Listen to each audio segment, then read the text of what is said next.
যাবতীয় গুণগান একমাত্র কেবলমাত্র শুধুমাত্র আল্লাহ রব্বুল আলামিনের জন্য, যিনি আমাদেরকে মুসলিম করে সৃষ্টি করেছেন, যিনি আমাদের জন্য উত্তম পথের হেদায়েতকে অবতীর্ণ করেছেন, যিনি আমাদের জন্য হালাল উত্তম রিজকের ব্যবস্থা করেছেন, যিনি আমাদেরকে তাকে সন্তুষ্ট করার সকল প্রকার পথ বাতলে দিয়েছেন, যে সমস্ত পথের মাধ্যমেই শুধুমাত্র তাকে সন্তুষ্ট করা যায়, সেই সমস্ত পথ যিনি আমাদেরকে বাতলে দিয়েছেন, সেই আল্লাহরই প্রশংসা, যে আল্লাহ সুবহানাহু ওয়া তাআলা আমাদেরকে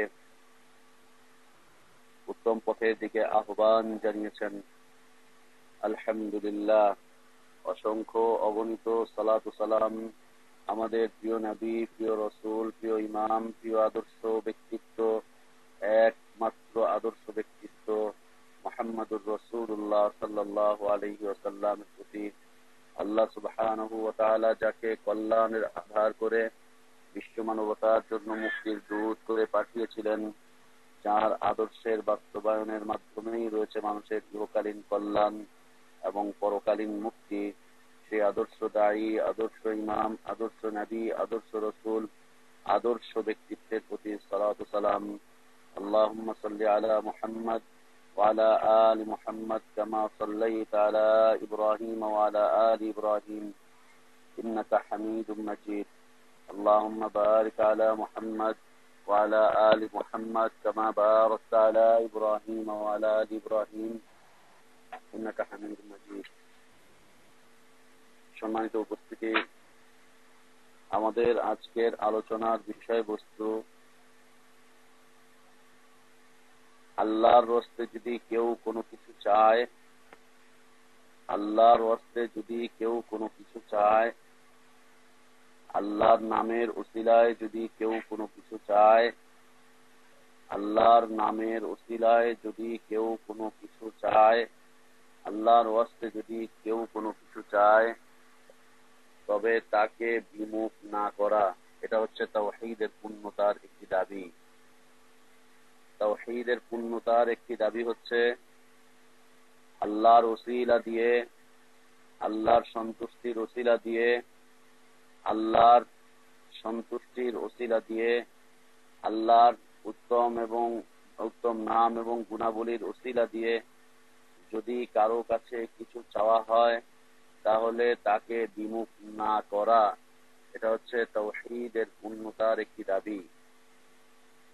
তাওহীদের পূর্ণতার এটি একটি দাবি যে আল্লাহর রাস্তায় কিছু চাইলো আর তাকে ফিরানো যাবে না, নিষেধ করা হয়েছে, তাকে ফিরানো যাবে না, যদিও সেই লোকটা মিথ্যাবাদী, যদিও সায়েল যিনি চাচ্ছেন, যদিও যিনি চাচ্ছেন তিনি মিথ্যা বলছেন, মিথ্যা হিসাবে চাচ্ছেন, কিন্তু তিনি চাচ্ছেন আল্লাহর নামে, আল্লাহর ওয়াস্তে, আল্লাহর উত্তম নাম এবং গুণাবলীর ওসিলায়, আল্লাহর উত্তম নাম এবং গুণাবলীর ওসিলায় যদিও তিনি চাচ্ছেন, তারপরেও তার এই চাওয়ার কারণে তাকে বিমুখ না করা,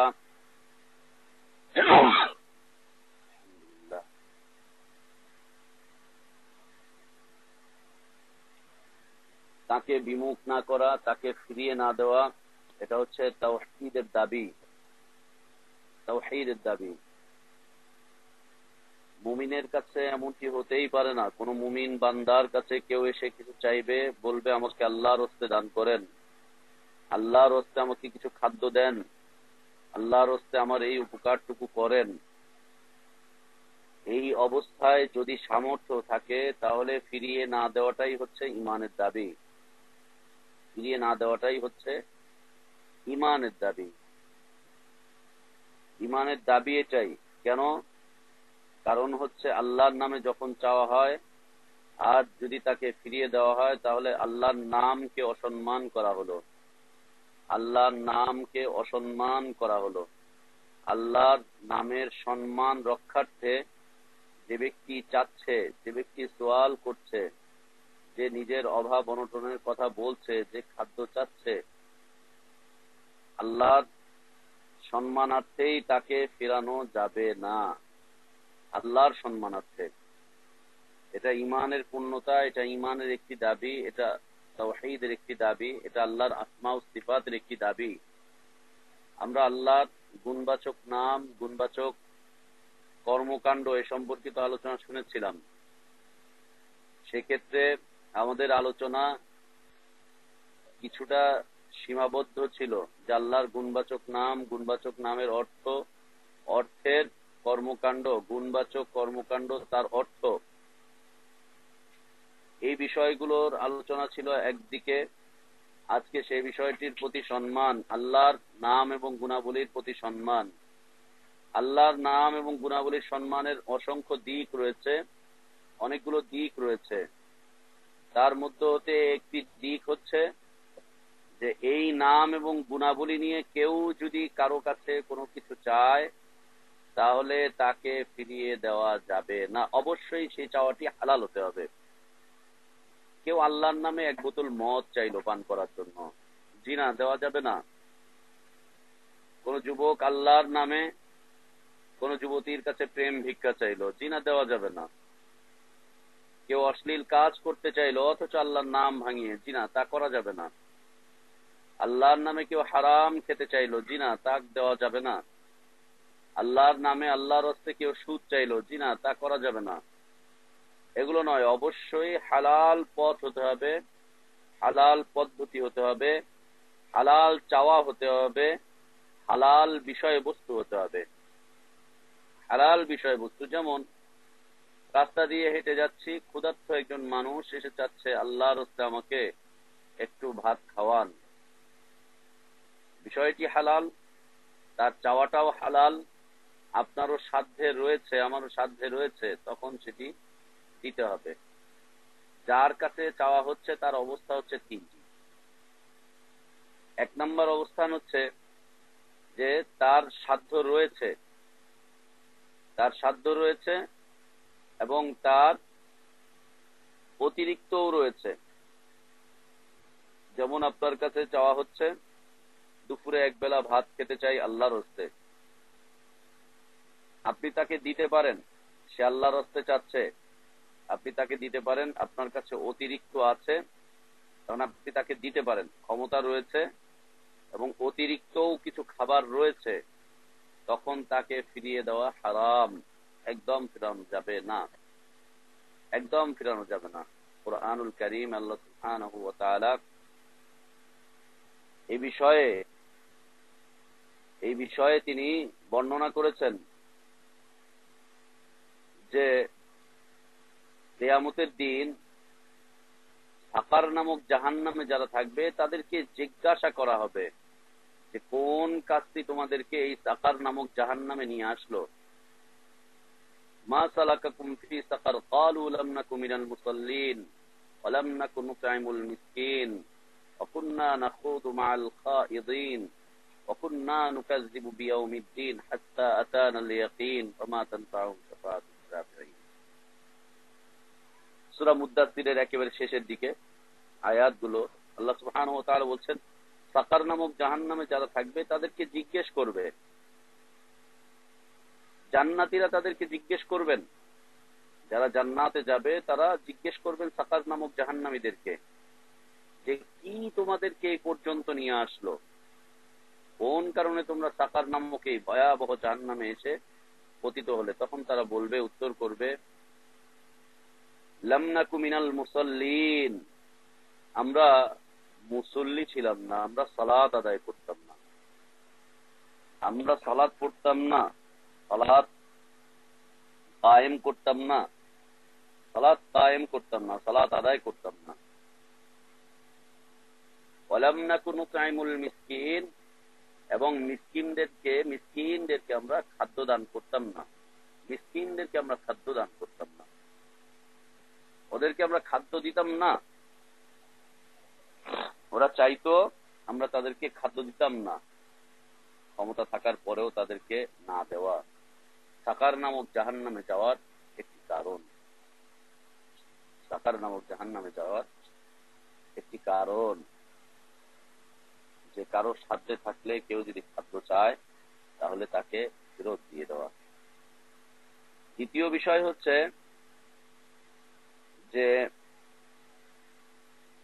আপনার কাছে এসে চাইলো, আপনার দেওয়ার ক্ষমতা আছে কিন্তু অতিরিক্ত এখন নেই। দেওয়ার ক্ষমতা আছে, অতিরিক্ত এখন নেই। যতটুকু আছে এতটুকু আপনারই প্রয়োজন, এর চাইতে অতিরিক্ত নেই।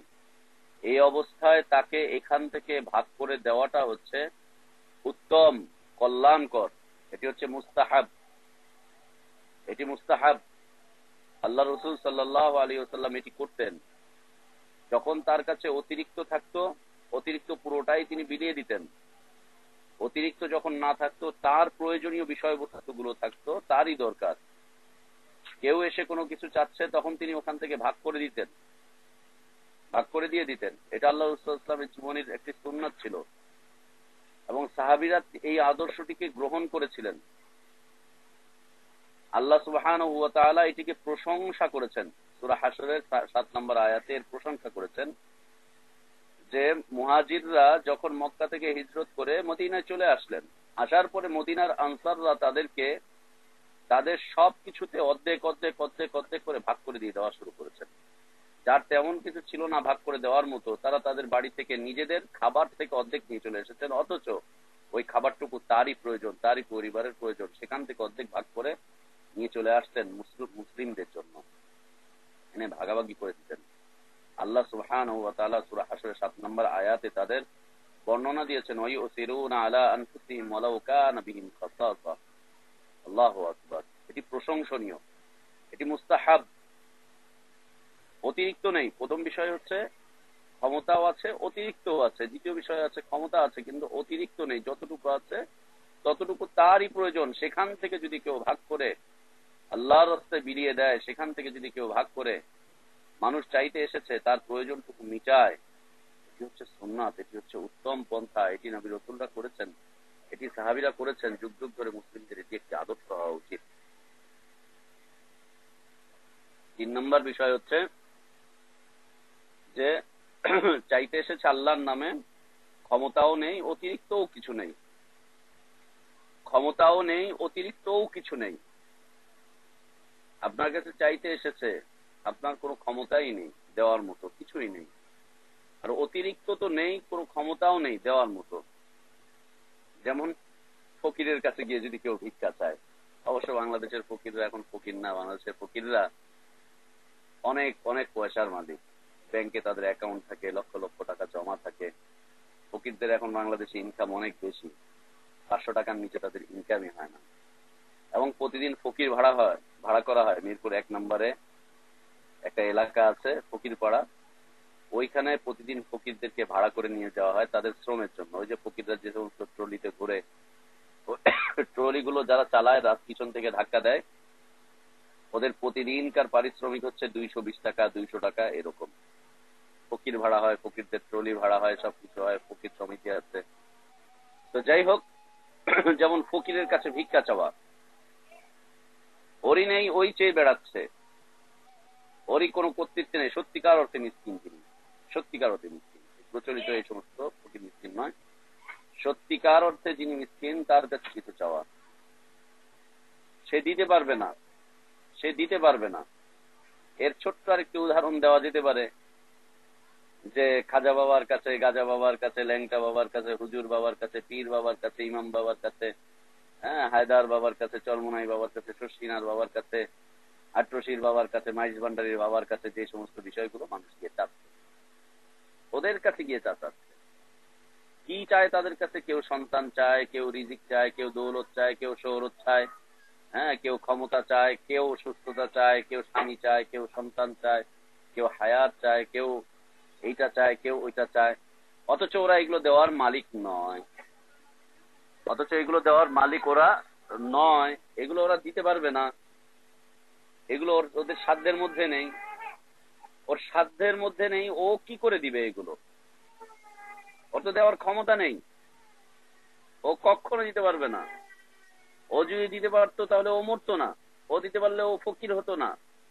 ও মানুষের অন্তর্ভুক্ত। আল্লাহ সুবহানাহু ওয়া তাআলা সমস্ত মানুষকে ফকির বলেছেন, ইয়া আইয়ুহান নাসু আনতুমুল ফুকারাউ ইলাল্লাহ, হে লোক সকল তোমরা আল্লাহর কাছে সবাই ফকির, সবাই ফকির।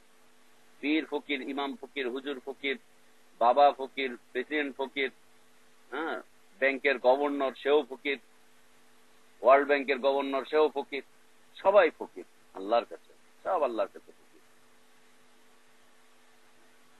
তো ওর কাছে কিছু চাচ্ছে, ও দেওয়ার মালিক নয়, ও নিজেই ফকির হয়ে আল্লাহর কাছে চায়, ও নিজেই মুহতাজ হয়ে আল্লাহর কাছে চায়। যে নিজেই মুহতাজ, যে নিজেই ফকির, তার কাছে আবার কি চাইতে পারে? সে চাইলেই বা কি দিতে পারে? কি বা দিতে পারে? কি বা দেওয়া সম্ভব? এটা কোনোদিন সম্ভব নয়, কখনোই এটা সম্ভব নয়। তো এই তিনটি অবস্থা, এক নম্বর হচ্ছে চাওয়া হয়েছে, সাধ্যের মধ্যে রয়েছে, অতিরিক্তও আছে। যখন কেউ চায় অতিরিক্তটুকু দান করে দেওয়া, অতিরিক্তটুকু মানুষের জন্য বিলিয়ে দেওয়া, কেউ যদি আল্লাহর হস্তে চায়, আর বিষয়টি যদি অবশ্যই হালাল হয়, মনে রাখতে হবে অবশ্যই হালাল হয়। আল্লাহর হস্তে ঘুষ চাইলো, জি না। আল্লাহর হস্তে সুদ চাইলো, জি না। আল্লাহর হস্তে হারাম কিছু খাদ্য চাইলো, জি না।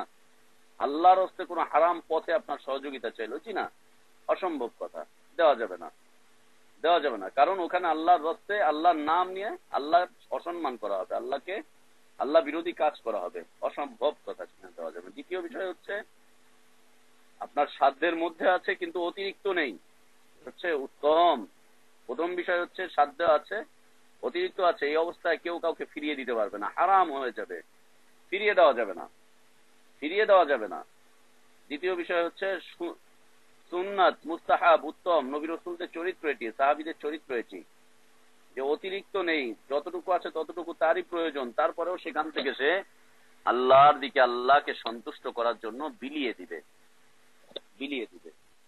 3 নম্বর বিষয় হচ্ছে যে যার সাধ্যের মধ্যে নেই, অতিরিক্ত তো নেই, সাধ্যের মধ্যেও নেই, তার জন্য কিছুই করতে হবে না। সে একটি কাজ করবে, সেটা হচ্ছে যদি তার কোনো কল্যাণ করতে না পারে, কিছুই দিতে না পারে, তবে যে ব্যক্তি তার কাছে চাইতে এসেছে সে তার জন্য দোয়া করে দিবে, সে তার জন্য দোয়া করে দিবে, তার জন্য দোয়া করে দিবে যে আল্লাহ তোমার এই প্রয়োজনটুকু মিটিয়ে দিক, আমার তো সাধ্যে নেই, আল্লাহ তোমার এই প্রয়োজনটুকু মিটিয়ে দিক, তোমার এই প্রয়োজনটুকু আল্লাহ মিটিয়ে দিক, আল্লাহ তোমাকে বারাকাতের মধ্যে রাখে, কল্যাণের মধ্যে রাখে, তোমার প্রয়োজনগুলোকে আল্লাহ সুস্থ সুন্দরভাবে মিটিয়ে দেয়, এই দোয়াটুকু করে দিবে।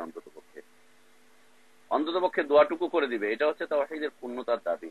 সম্মানিত উপস্থিতি, আল্লাহ সুবহানাহু ওয়া তাআলা বলছেন যে কোনো কল্যাণ নেই,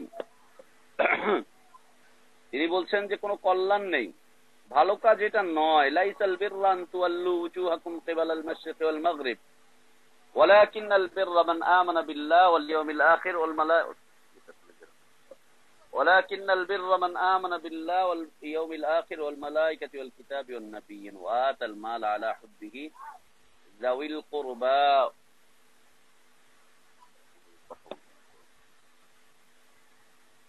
ليس البر أن تولوا وجوهكم قبل المشرق والمغرب ولكن البر من آمن بالله واليوم الآخر والملائكة والكتاب والنبيين وآتى المال على حبه ذوي القربى واليتامى والمساكين وابن السبيل والسائلين وفي الرقاب। আল্লাহ সুবহানাহু ওয়া তাআলা বলছেন যে লাইসাল বির, এটা ভালো কাজ নয়, আন তুওয়াল্লু উজুহাকুম কিবালাল মাশরিকি ওয়াল মাগরিব, যে তোমরা তোমাদের চেহারাকে পূর্ব ও পশ্চিম দিকে ফেরাবে, এটা ভালো কাজ নয়। বরং ভালো কাজ কি? ভালো কাজ হচ্ছে ঈমানের বাস্তবায়ন, মান আমানা বিল্লাহ, বরং ভালো কাজ হলো যে ঈমান আনে আল্লাহর প্রতি, ওয়াল ইয়াউমিল আখির, শেষ দিবসের প্রতি, ওয়াল মালাইকাতি, মালাইকাদের প্রতি, ওয়াল কিতাবি, কিতাব সমূহের প্রতি, কিতাবের প্রতি, ওয়ান নাবিয়্যিন, এবং নবীগণের প্রতি, ওয়া আতাল মালা আলা হুব্বিহি যাওয়িল কুরবা ওয়াল ইয়াতামা ওয়াল মাসাকিন ওয়াবনিস সাবিল, এবং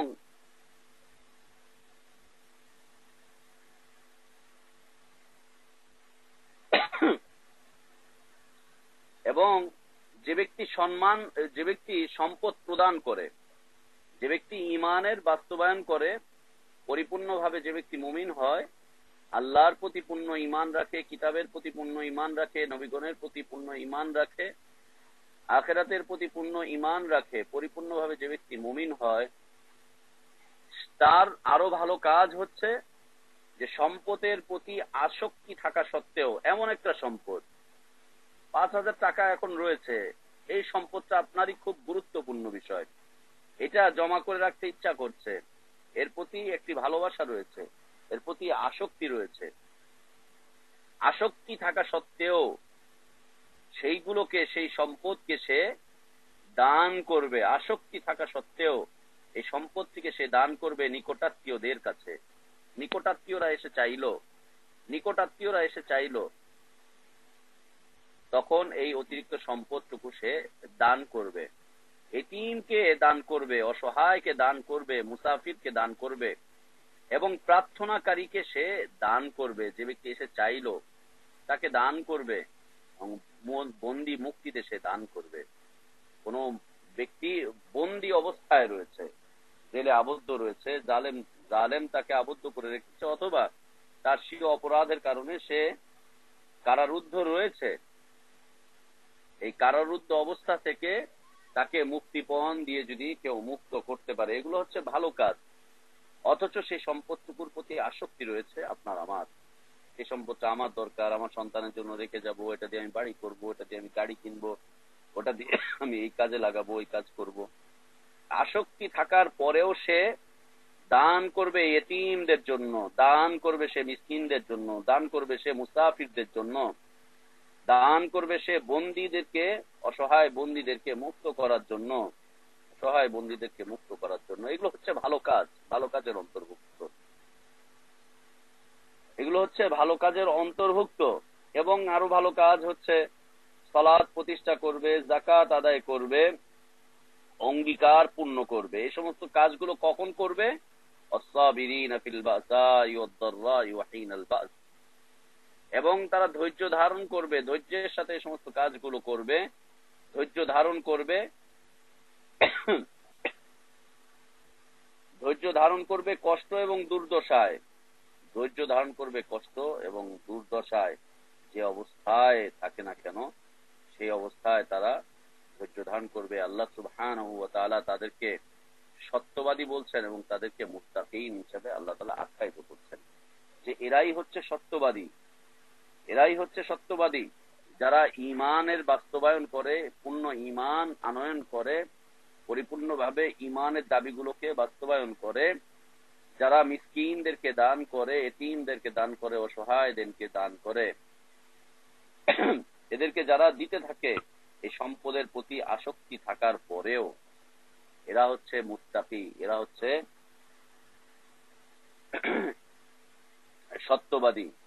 আল্লাহ সুবহানাহু ওয়া তাআলা ঈমানদারদেরকে আহ্বান করে বলছেন, ইয়া আইয়ুহাল্লাযীনা আমানু আনফিকু মিন তাইয়্যিবাতি মা কাসাবতুম, হে মুমিনগণ তোমরা ব্যয় করো উত্তম বস্তু তোমরা যা অর্জন করেছো। আনফিকু তোমরা ব্যয় করো, মিন তাইয়্যিবাত উত্তম বস্তু থেকে, উত্তম উত্তম। সুদে পয়সা কামাই করেছেন, জি না, ওটা দিতে যায় না। সুদের অনেকগুলো টাকা এসছে, ও দিয়ে আপনি কোরআন ছাপাতে যেন না, ও দিয়ে হাদিস ছাপাতে যেন না, ও দিয়ে আপনি ইসলামের কল্যাণ করতে যেন না, স্কলারদের মতের উপরে আপনি নির্ভর করে চলতে যেন না। আপনি আল্লাহ সুবহানাহু ওয়া তাআলা যে বিধান দিয়েছেন সেই বিধানের উপর আপনি নিজেকে দৃঢ় পদ রাখেন। ওই টাকাগুলো আমি কি করব? সুদে এত টাকা, 8 কোটি 10 কোটি টাকা এসে জমা হয়ে আছে, ওই টাকাগুলো আমি কি করব? আগুনে পুড়িয়ে দিব, না পানিতে ফেলে দিব, না কি করব? কোন পথ না পেয়ে সেই টাকাগুলো দিয়ে কোরআন হাদিস ছাপে, জি না, ও করা যাবে না। আল্লাহ সুবহানাহু ওয়া তাআলা মুমিনদেরকে বলছেন, আনফিকু মিন তাইয়্যিবাতি মা কাসাবতুম, তোমরা ব্যয় করো উত্তম বস্তু তোমরা যা অর্জন করেছো, যা কামাই করেছো উত্তম উত্তম, সেগুলো থেকে তোমরা আল্লাহর রাস্তায় খরচ করো, আল্লাহর রাস্তায় খরচ করো। আল্লাহ রাসূল সাল্লাল্লাহু আলাইহি ওয়াসাল্লাম বিদায় হজের বক্তব্যের একটা অংশ তিনি বলছেন যে সুদকে আজকে আমি আমার পা দিয়ে একেবারে মারিয়ে দিলাম, আমার পায়ের নিচে সুদ নামক জাহিলিয়াতকে শেষ করে দিলাম। সুদ নামক জাহিলিয়াতকে তিনি পা দিয়ে মারাচ্ছেন, আর দেখা যাচ্ছে ও দিয়ে আজকে ইসলামের কল্যাণের জন্য কাজ করে যাচ্ছে। লা ইলাহা ইল্লাল্লাহ, লা ইলাহা ইল্লাল্লাহ। তা চলবে না। আল্লাহ বলছেন, আনফিকু মিন তাইয়্যিবাতি মা কাসাবতুম, তোমরা তোমাদের উত্তম কামাই থেকে তোমরা খরচ করো। ওয়া মিম্মা আখরাজনা লাকুম মিনাল আরদ, এবং তিনি বলছেন আমি জমিন থেকে তোমাদের জন্য যা উৎপন্ন করেছি তা থেকে তোমরা খরচ করো। জমিন থেকে তোমাদের জন্য আমি যা উৎপন্ন করেছি, জমিন থেকে কত কিছুই উৎপন্ন হচ্ছে, আল্লাহু আকবার, ধান চাল গম সবজি এটা সেটা কত কিছু হচ্ছে, এখান থেকে তোমরা খরচ করো। ধান উঠিয়ে নিয়ে আসছেন আর একজন মিসকিন এসে চাচ্ছে, জি দিয়ে দেন, দিয়ে দেন, কিছু খরচ করেন, কারণ এই রিজিক আল্লাহ আপনাকে দান করেছেন, এই রিজিক আল্লাহ আপনাদেরকে দান করেছেন। পুকুর থেকে মাছ উঠাচ্ছেন, মিসকিনরা এসে যাচ্ছে, জি দিয়ে দেন, দেন তাদেরকে, ওখান থেকে কিছু খরচ করেন তাদের জন্য।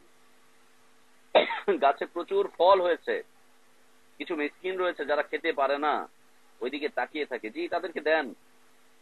আল্লাহ জমিন থেকে আপনার জন্য যা উৎপন্ন করেছেন, আমাদের জন্য যা উৎপন্ন করেছেন তা থেকে দিতে হবে, এগুলো আল্লাহর আদেশ।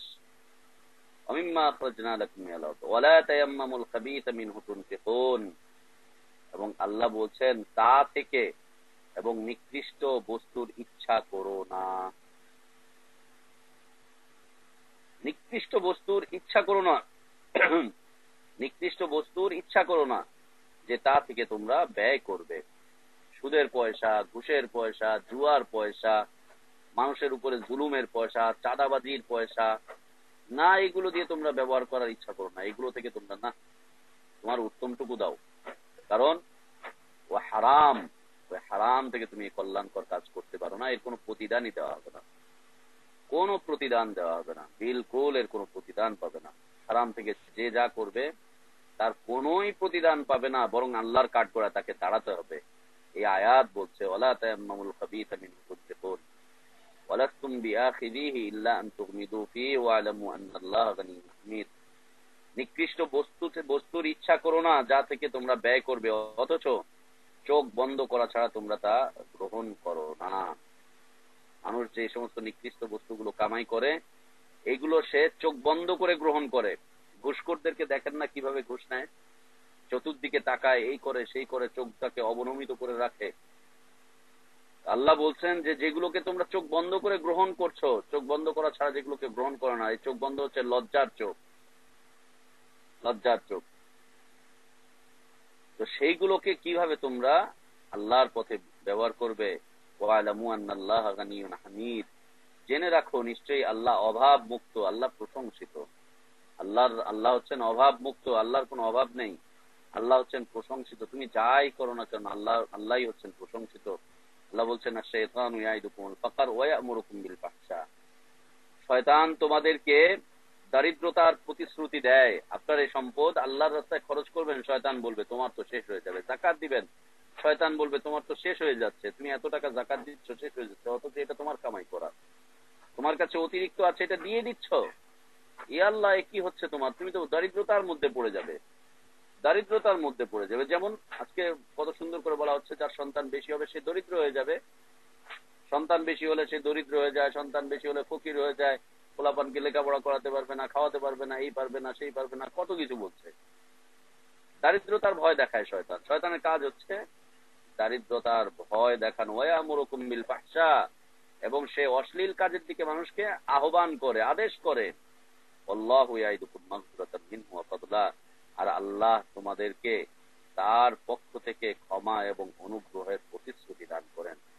সম্মানিত উপস্থিতি, আল্লাহর রাস্তায় দান করলে, আল্লাহর ওয়াস্তে দান করলে, আল্লাহকে সন্তুষ্ট করার জন্য দান করলে, হালাল সম্পদ থেকে দান করলে আল্লাহর পক্ষ থেকে ক্ষমা পাওয়া যায়, আল্লাহর পক্ষ থেকে অনুগ্রহ পাওয়া যায়। আল্লাহর ক্ষমা এবং অনুগ্রহ পাওয়ার এটি একটি মাধ্যম, আল্লাহর ক্ষমা এবং অনুগ্রহ পাওয়ার এটি একটি মাধ্যম যা আল্লাহর রাস্তায় খরচ করবে, আল্লাহর রাস্তায় খরচ করবে। আল্লাহর রাস্তায় খরচ করতে গিয়ে সে কোনো প্রতিদান চাইবে না। আল্লাহর রাস্তায় যারা খরচ করবে সে কোনো প্রতিদান চাইবে না, এটা মুমিনদের একটি সিফাত। প্রতিদান যা চাইবে পুরোটাই আল্লাহর কাছে চাইবে। আল্লাহ সুবহানাহু ওয়া তাআলা সূরাতুল ইনসান অথবা সূরাতুদ দাহর, একই সূরার দুটি নাম। মানুষের বৈশিষ্ট্য, মানুষের জন্মের ইতিহাস, এগুলোকে আল্লাহ সুবহানাহু ওয়া তাআলা বর্ণনা করছেন।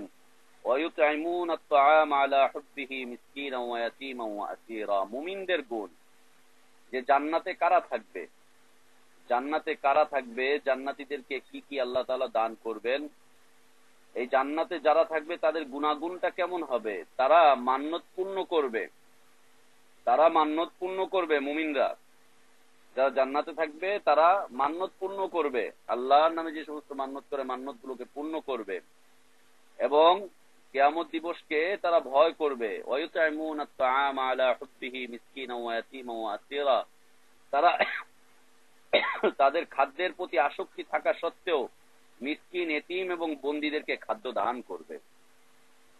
আগের আয়াতে আল্লাহ সুবহানাহু ওয়া তাআলা বলছেন যে সম্পদের প্রতি আসক্তি থাকা সত্ত্বেও সেখান থেকে তারা গরিব, এতিম, মিসকিন, অসহায়দেরকে দান করে সম্পদ থেকে। এই আয়াতে আল্লাহ সুবহানাহু ওয়া তাআলা মুমিনদের গুণাগুণ বর্ণনা করছেন যে খাদ্য নিয়ে, আপনি এক প্লেট খাদ্য নিয়ে বসে আছেন, খাওয়া শুরু করবেন, আপনার বাসায় এইমাত্র খাবার নিয়ে এসেছেন হোটেল থেকে, অথবা বাসায় রান্না করা হয়েছে পাতিলে, ঠিক সেই মুহূর্তে একজন লোক দরজায় এসে কড়া নাড়ছে যে আল্লাহর রাস্তায় আমাকে একটুখানি খাবার দান করেন। মুমিনদের গুণ হচ্ছে সে তার খাবার থেকে কিছু অংশ তাদেরকে দিয়ে দিবে, কিছু অংশ তাদেরকে সেখানে দিবে। এটা মুমিনদের গুণ। আল্লাহ সুবহানাহু ওয়া তাআলা বলছেন ওয়ায়ুতাইমুনা আত-তাআম আলা হুব্বিহি মিসকিনাও ওয়া ইয়াতীমান ওয়া আসীরা, খাদ্যের প্রতি আসক্তি থাকা সত্ত্বেও মিসকিন, এতিম ও বন্দীদেরকে খাদ্য দান করে। এটা হচ্ছে মুমিনদের একটা গুণ, মুমিনদের একটা গুণ। ফল যে কোনো খাদ্য খাচ্ছি আমরা, যে কোনো খাদ্য খাচ্ছি, খাওয়া অবস্থায় একজন লোক এসে চাচ্ছে, আল্লাহু আকবার। আমাদের দেশের এই চিত্র অনেক অনেক অনেক, আমাদের দেশে এই চিত্র অনেক। রাস্তার পাশে দাঁড়িয়ে কিছু খেতে চাইলে একজন ফকির এসে চায়, বাবা সকাল থেকে খাইনি, আমাকে একটু খাবার দেন, সকাল থেকে খাইনি, আমাকে একটু খাবার দেন। লা ইলাহা ইল্লাল্লাহ। কমিউনিটি সেন্টার গুলোর ভিতরে মুরগির রান আর খাসি ভাজি খাওয়া হয়, আর বাইরে অসংখ্য পথ শিশু এই হাড্ডি গুলোর জন্য অপেক্ষায় বসে থাকে, কখন ভিতরের সাহেবরা খেয়ে দিয়ে হাড্ডি গুলো বাইরে ফেলবে, আর সেই হাড্ডি গুলো থেকে ওরা একটু একটু করে ভেঙে চলে ওখান থেকে গোস্ত একটু একটু করে বের করে আনার জন্য ওখানটায় বসে থাকে।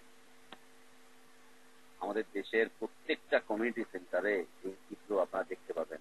আর এই মিসকিন গুলো যারা হাড্ডির অপেক্ষায় থাকে, ঝুটার অপেক্ষায় থাকে, যেগুলো ডাস্টবিনে ফেলা হয় সেগুলোর অপেক্ষায় থাকে, তাদেরকে ঘাড় ধাক্কা দিয়ে ওখান থেকে সাহেবরা বের করে দেয়, যা বেরো বেরো এখান থেকে, দূর হয়ে যা, লাঠি দিয়ে দৌড়ায়, পিটা করে, এখান থেকে চলে যা। লা ইলাহা ইল্লাল্লাহ। কোন দেশে বসবাস করছি, কোন সমাজে বসবাস করছি? প্রত্যেকটা কমিউনিটি সেন্টারে এই একই চিত্র দেখবেন। এখানে কমিউনিটি সেন্টার, তার পাশেই পথ শিশুগুলো, যাদের শরীরে ক্যালসিয়ামের অভাব, যাদের শরীরে ভিটামিনের অভাব, না খেয়ে কেমন ক্যাঙ্গারুর মতো হয়ে গেছে, ওগুলো এসে বসে থাকে যে ভিতর থেকে সাহেবরা খেয়ে একটুখানি হাড্ডি গুলো ফেলে দিবে, আমরা সেই হাড্ডি গুলো থেকে অন্তত একটুখানি হলেও কিছু পাবো। আল্লাহু আকবার। এটা মুমিনদের গুণ নয়। আবার তাদেরকে লাঠি পেটা করা হচ্ছে, দৌড়ানি দেওয়া হচ্ছে, সিকিউরিটি রাখা হচ্ছে, ওদেরকে ওখানে আসতে দেওয়া হচ্ছে। মুমিনদের গুণ হচ্ছে, আপনারা হাদিস থেকে খুঁজে পাবেন, মুমিনদের গুণ হচ্ছে আপনি যখন খাদ্য রান্না করেছেন তখন একটুখানি বেশি দেন একজন মিসকিনের জন্য, আপনি একটুখানি বেশি দেন মেহমানের জন্য। এগুলো হচ্ছে মুমিনদের গুণ। আপনি যখন খেতে বসেছেন তখন একজন দরিদ্র, হয়তো দরিদ্র মানুষ এসে যাচ্ছে, তখন তাকে আপনার পাশে বসিয়ে খাওয়ান, পাশে বসিয়ে খাওয়ান। আপনার কোট টাই স্যুটের মধ্যে ময়লা লাগবে, এটা চিন্তা করেন না, এটা চিন্তাই করতে যেন না, কারণ সে মানুষ, সে আল্লাহ। ও আপনার এই আদর্শ দেখে ও ইসলাম কবুল করে নিতে পারে, ইসলাম কবুল করে নিতে পারে। আপনি এটা চিন্তাই করতে চান না, আপনার শরীরে ময়লা লাগবে, আপনার কাপড়ে ময়লা লাগবে, এই লাগবে সেই লাগবে, না, এটা চিন্তাই করতে চান না। আপনি খাচ্ছেন, এই অবস্থায় কেউ এসে চেয়েছে, আপনার খাদ্যের মধ্যে ভাগ বন্টন করেন। আপনার সন্তানের মুখে খাবার উঠিয়ে দিচ্ছেন, একজন ছোট্ট পথ শিশু এসে তখন খাবার চাচ্ছে, আপনার সন্তানের মুখে থেকে ওই অর্ধেক খাবার ওই সন্তানটির জন্য, ওই বাচ্চাটির জন্য ভাগ করে দেন। এগুলো ইমানের দাবি, এগুলো ইসলামের সামাজিক আইন, এগুলো ইসলামের সামাজিক আইন। ইসলাম সমাজকে এইভাবে অভাব মুক্ত করার জন্য ইসলাম এই সামাজিক আইনগুলো দিয়েছে। মাল আছে, মালের প্রতি আসক্তি আছে, চেয়েছে দিয়ে দাও, খাদ্য খাচ্ছি, আসক্তি আছে এর প্রতি, এরপরে একজন সায়েল এসে চাচ্ছে, তাকে দিয়ে দাও। আল্লাহ রাসূল সাল্লাল্লাহু আলাইহি ওয়াসাল্লামের দারিদ্রতার জীবনের একটি ইতিহাস। মা আয়েশা রাদিয়াল্লাহু আনহা আল্লাহ রাসূল সাল্লাল্লাহু আলাইহি ওয়াসাল্লামের জন্য মাত্র 2টি খেজুর উঠিয়ে রেখেছেন, দুটি খেজুর, পরে কোনো খাবার দাবার কিছুই নেই, দুটি খেজুর ছিল, তাও হাদিয়া এসেছিল। এই খেজুর দুইটাকে তিনি উঠিয়ে রেখেছিলেন, রাসূলুল্লাহ যখন আসবেন তখন তাকে খাবার দিবেন। এই মুহূর্তে একজন মহিলা দুটি বাচ্চাকে হাতে ধরে নিয়ে এসে ঘরের কড়ায় নাড়লো, এসে বলছে যে কিছু খাবার থাকলে আমাদেরকে আল্লাহর রাস্তায় দান করেন। মা আয়েশা রাদিয়াল্লাহু আনহা রাসূলুল্লাহর জন্য উঠানো ওই খেজুর দুটি এই মহিলার হাতে দিয়ে দিল। মহিলাও ক্ষুধার্ত, বাচ্চাগুলোও ক্ষুধার্ত। মহিলা বাচ্চাদের মুখে এই খেজুর দুটিকে ভাগ করে তাদের মুখে উঠিয়ে দিল, আর নিজে না খেয়ে পথ চলে হাঁটা শুরু করলো, পথের দিকে চলা শুরু করলো। মা আয়েশা রাদিয়াল্লাহু আনহা হতভম্ব হয়ে গেলেন। আল্লাহ রাসূল সাল্লাল্লাহু আলাইহি ওয়াসাল্লাম আসার পরে তিনি খাদ্য চাচ্ছেন। মা আয়েশা বলছেন যে ইয়া রাসূলুল্লাহ, দুটি খেজুর ছিল, উঠিয়ে রেখেছিলাম, কিন্তু একজন মহিলা আসলো, আসার পর সে চাইলো আর আমি তাকে দান করলাম। কিন্তু আশ্চর্য হলাম যে মহিলা নিজের খাবার দরকার, অথচ সে তার সন্তানদের মুখে এগুলো দিয়ে দিল, সন্তানরা খেলো, আর মা এখান থেকে চলে গেল সন্তানদেরকে নিয়ে। আল্লাহ রাসূল সাল্লাল্লাহু আলাইহি ওয়াসাল্লাম মা আয়েশা রাদিয়াল্লাহু আনহা প্রশংসা করলেন মা আয়েশা রাদিয়াল্লাহু আনহা। আল্লাহু আকবার। এটা হচ্ছে মুমিনদের গুণ, মুমিনদের গুণ। মা বোনরা যারা আজকে আলোচনা শুনছেন, খেয়াল রেখেন, আপনি আপনার সন্তানটিকে যখন খাওয়াচ্ছেন, আপনি একটু মনে রেখেন আপনার পাশের বাড়ির কত দরিদ্র সেই বাচ্চা শিশুটি আপনার খাবারের দিকে তাকিয়ে আছে। ভাইরা যারা আজকে আছেন, খেয়াল রেখেন যে এগুলো মানুষ, এরাও আদম সন্তান, এরা বনি আদমের সন্তান, আদম আলাইহিস সালামের সন্তান, এরাও আদম আলাইহিস সালামের সন্তান। হতে পারে সে হিন্দু, হতে পারে সে ভিন্ন ধর্মের অনুসারী, কিন্তু সে আদম সন্তান। নিজের সন্তানের দিকে খালি তাকাবেন, ওগুলোর দিকে তাকাবেন না, না তা হতে পারে না। এটা ইসলামের দিন নয়, এটা ইসলামের সামাজিক আইন নয়। ইসলামের সামাজিক আইন হচ্ছে দিতে হবে। আপনার মালের উপরে আসক্তি আছে, তা সেখান থেকে দিতে হবে। আপনার খাদ্যের উপরে আসক্তি আছে, তা সেখান থেকে দিতে হবে। আলা হুব্বিহি মিসকিনান ওয়া ইয়াতীমান ওয়া আসীরা, এতিমদেরকে খাদ্য দান করে, বন্দীদেরকে খাদ্য দান করে, মিসকিনদেরকে খাদ্য দান করে। খাদ্য দান করার পরে মুমিনের বক্তব্য হচ্ছে, দান করার পরে তার বক্তব্য হচ্ছে, মুমিনের বক্তব্য, ইন্নামা নুতঈমুকুম লিওয়াজহিল্লাহ, আমরা তো আল্লাহর সন্তুষ্টির উদ্দেশ্যে তোমাদেরকে খাদ্য দান করেছি। আল্লাহর সন্তুষ্টির উদ্দেশ্যে আমরা তোমাদেরকে খাদ্য দান করেছি। লা নুরিদু মিনকুম জাযাআন ওয়ালা শুকুরা, আমরা তোমাদের কাছে কোনো প্রতিদান চাই না এবং কোনো শুকরিয়া, কৃতজ্ঞতাও চাই না, কৃতজ্ঞতাও চাই না।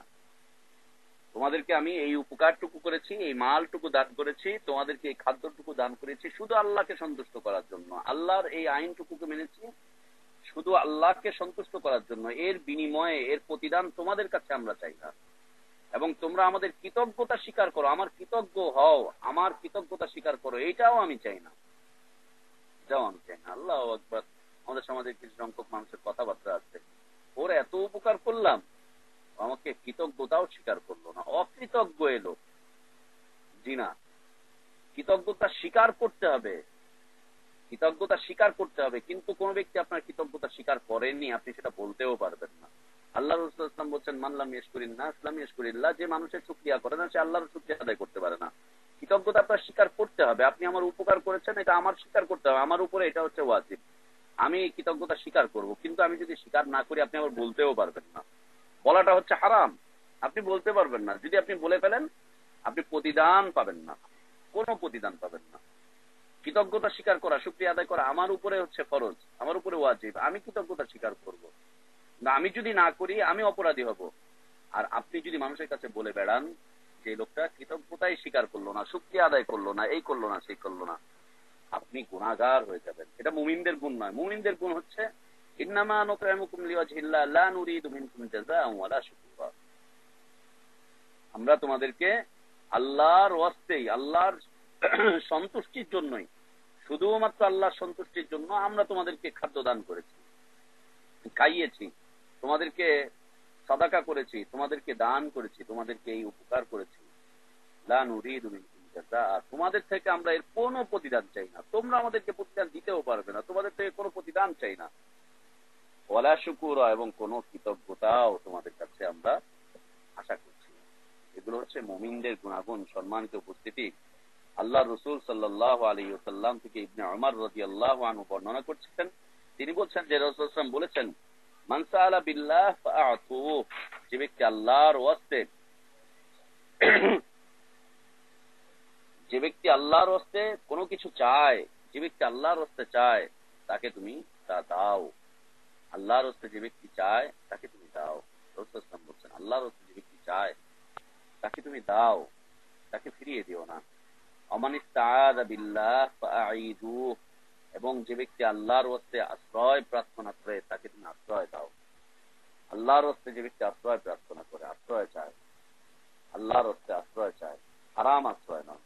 আল্লাহর ওয়াস্তে আশ্রয় চেয়েছে, হারাম আশ্রয় নয়।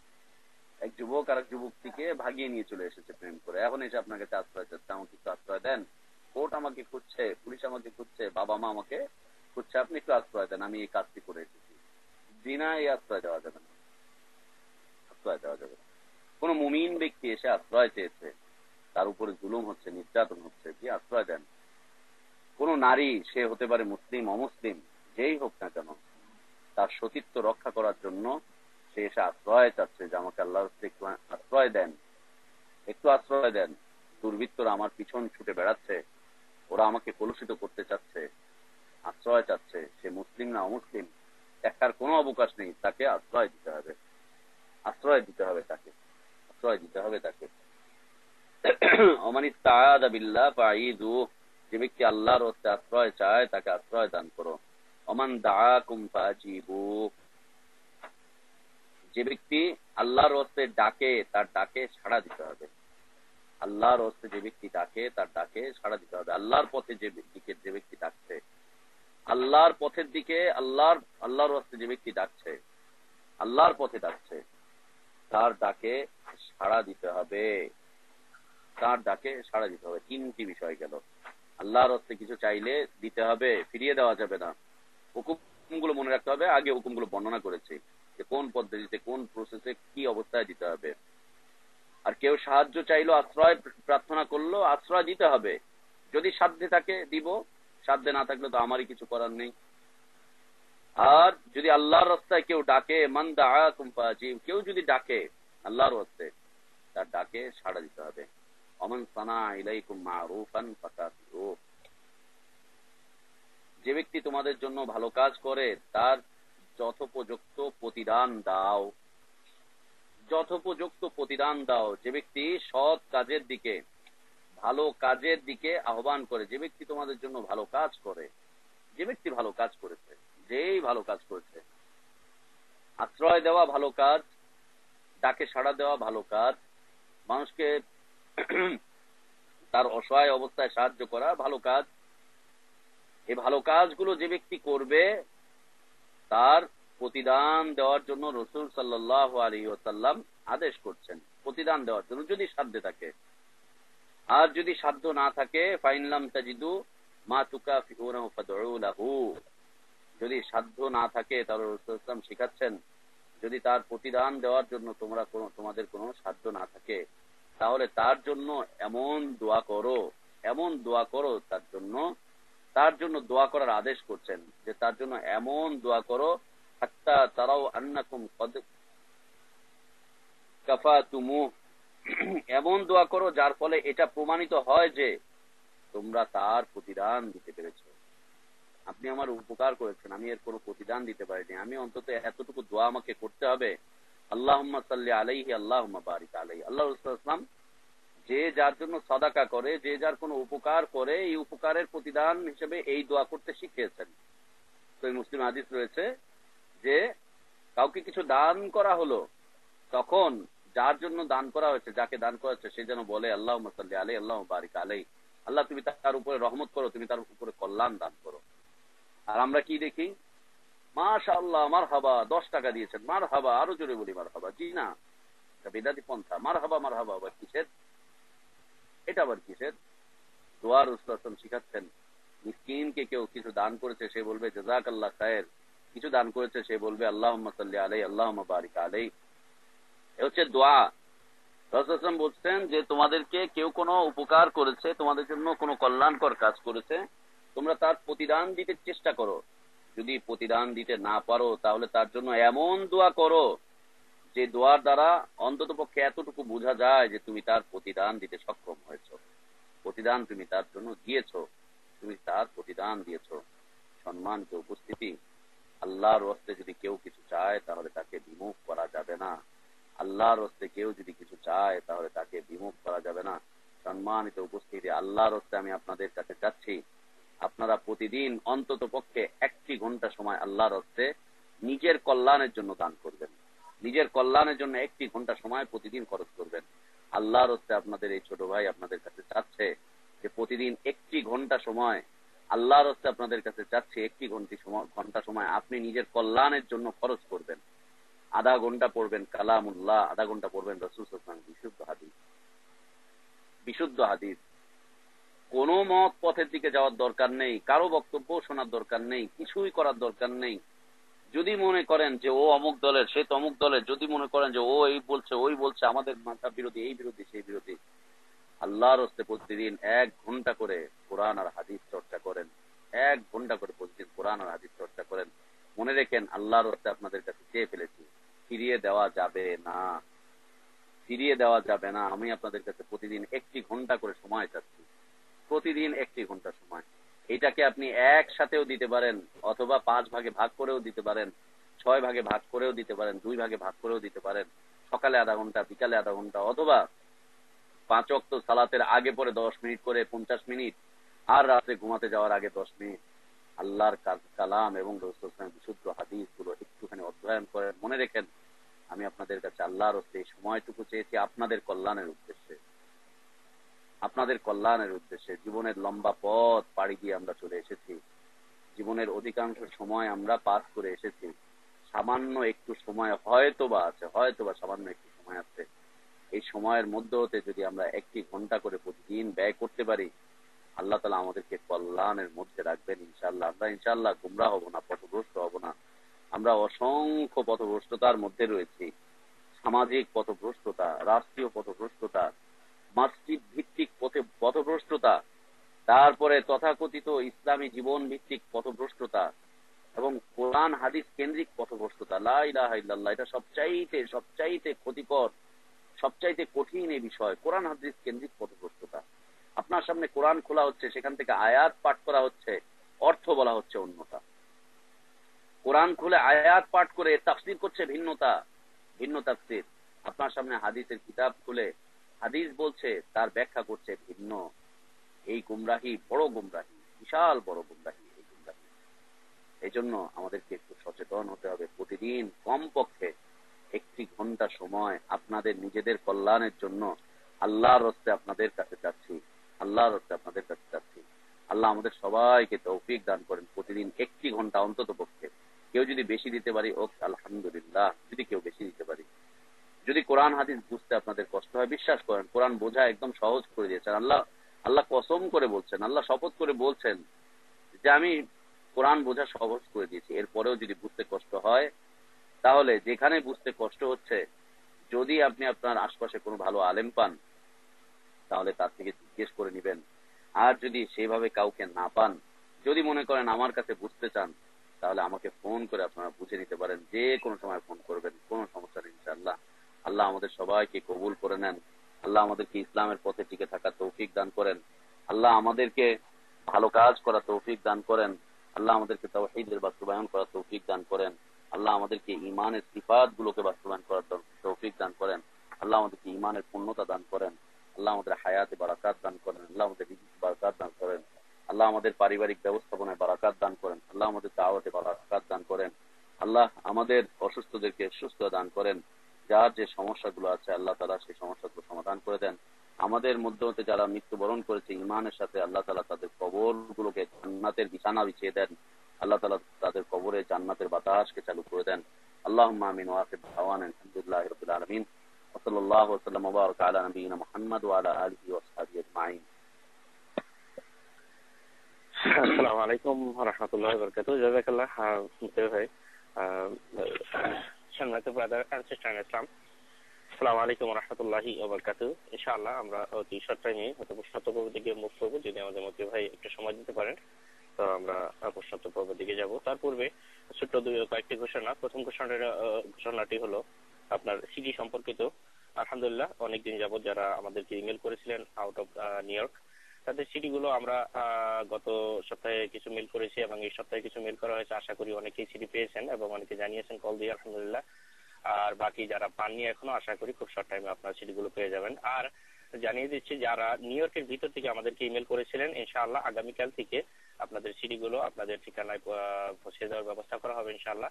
তবে রিকোয়েস্ট করব, যারা আমাদেরকে ইমেল করেছেন নিউ ইয়র্কের ভিতর থেকে, যারা অনেকে আপনাদের ফোন নাম্বার গুলো প্রোভাইড করেননি, তো সুবিধা হয় যদি আপনারা আপনাদের নাম্বার গুলো আমাদেরকে প্রোভাইড করেন ইদার ইমেলে অথবা আমাদের নাম্বারে যোগাযোগ, আমাদের নাম্বারে কল দিয়ে নাম্বার গুলো দিতে পারেন। তাহলে সিডি দেওয়ার পূর্বে হয়তো কনফার্ম হয়ে আমরা হয়তো আপনাদেরকে কল করবো কনফার্ম হওয়ার জন্য। সো আমাদের এই নাম্বারে যোগাযোগ করবেন 646-520-5078, 646-520-5078। আর দ্বিতীয় ঘোষণাটি হলো যে আলহামদুলিল্লাহ আগামীকাল থাকবে আমাদের আলোচনা শাসিনা তরিকা সম্পর্কিত আলোচনা, যে ধারাবাহিক আলোচনা আমরা লং টাইম শুনে আসতেছি, তার এই ধারাবাহিকতা অনুসারে থাকবে শাসিনা তরিকা, এবং তারপরে শুরু হবে চরমানাই তরিকা সম্পর্কিত আলোচনা ধারাবাহিক ইনশাআল্লাহ। আমরা সকলেই উপস্থিত হওয়ার চেষ্টা করবো। আল্লাহ সুবহানাহু ওয়া তাআলা আমাদের সকলকে যেন তৌফিক দান করেন। সর্বশেষ ঘোষণাটি হলো যে আজকে রাত্রে থাকবে আমাদের কোরআনিক ক্লাস, যা স্মরণ করিয়ে দিচ্ছি ওই সকল ব্রাদারদের উদ্দেশ্যে যারা আমরা কোরআনিক ক্লাসে উপস্থিত হই এবং যারা আগ্রহী সহিষ্ণুভাবে কোরআন শেখার সহিষ্ণুভাবে কোরআন শেখার জন্য আপনারা আসতে পারেন ডিলেন্স স্ট্রিটে বিটুইন ফোর্থ সাইড অ্যান্ড অ্যালড্রিজে ওয়াহিদ দিলির বেসমেন্টে ইনশাআল্লাহ। সেখানে আসলে আমাদের সকলের সাথে দেখা হবে ইনশাআল্লাহ। জাযাকুমুল্লাহ খায়রান। আর আহ্বান করব সকল ব্রাদারদের এবং সিস্টারদের প্রতি আমাদের আহ্বান থাকবে, আসুন আমরা এই যে যত আলোচনা আমাদের কনফারেন্সে হচ্ছে রেকর্ডেড এবং লাইভ আলোচনা, যে আলোচনা আমরা ব্রাদারদের কাছ থেকে শুনতেছি, আমরা এই আলোচনাগুলো অন্ধভাবে মেনে না নিই। আমরা কোরআন এবং সহিহ হাদিসকে পড়ার চেষ্টা করি, কোরআন হাদিসকে অধ্যয়ন করার চেষ্টা করি। আমাদের কাছে আছে কিছু অথেন্টিক বুক, আপনারা ইচ্ছা করলে আমাদের সাথে যোগাযোগ করে সেখান থেকে বই সংগ্রহ করতে পারেন। আমরা যে এখানে যেভাবে যে সোর্সে পাই না কেন অথেন্টিক বুক সংগ্রহ করে কোরআন হাদিস অধ্যয়ন করার চেষ্টা করি এবং এগুলোকে কোরআন এবং হাদিসের সাথে মিলিয়ে তারপরে আমরা সেগুলোকে মানার চেষ্টা করি, অন্তত থেকে বেঁচে থাকার চেষ্টা করি। আল্লাহ সুবহানাহু ওয়া তাআলা আমাদের সকলকে যেন তৌফিক দান করেন। তো ইনশাআল্লাহ আমি সিস্টেম চেঞ্জ করে দিচ্ছি, যারা লাইনে আছেন *6 প্রেস করে আপনারা প্রশ্ন করবেন। জাযাকুমুল্লাহ খায়রান।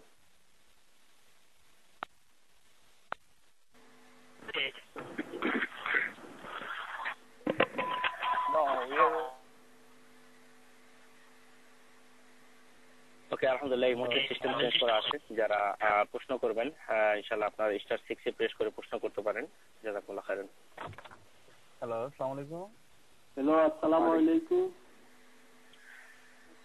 ব্রাদার, আমরা 1 বাই 1 প্রশ্ন করি ইনশাআল্লাহ। প্রথমে কোন ব্রাদার সালাম দিয়েছেন, ওনাকে সুযোগ করে দিই ইনশাআল্লাহ, তারপরে আপনি প্রশ্ন করবেন। জাযাকাল্লাহ। আসসালামু আলাইকুম।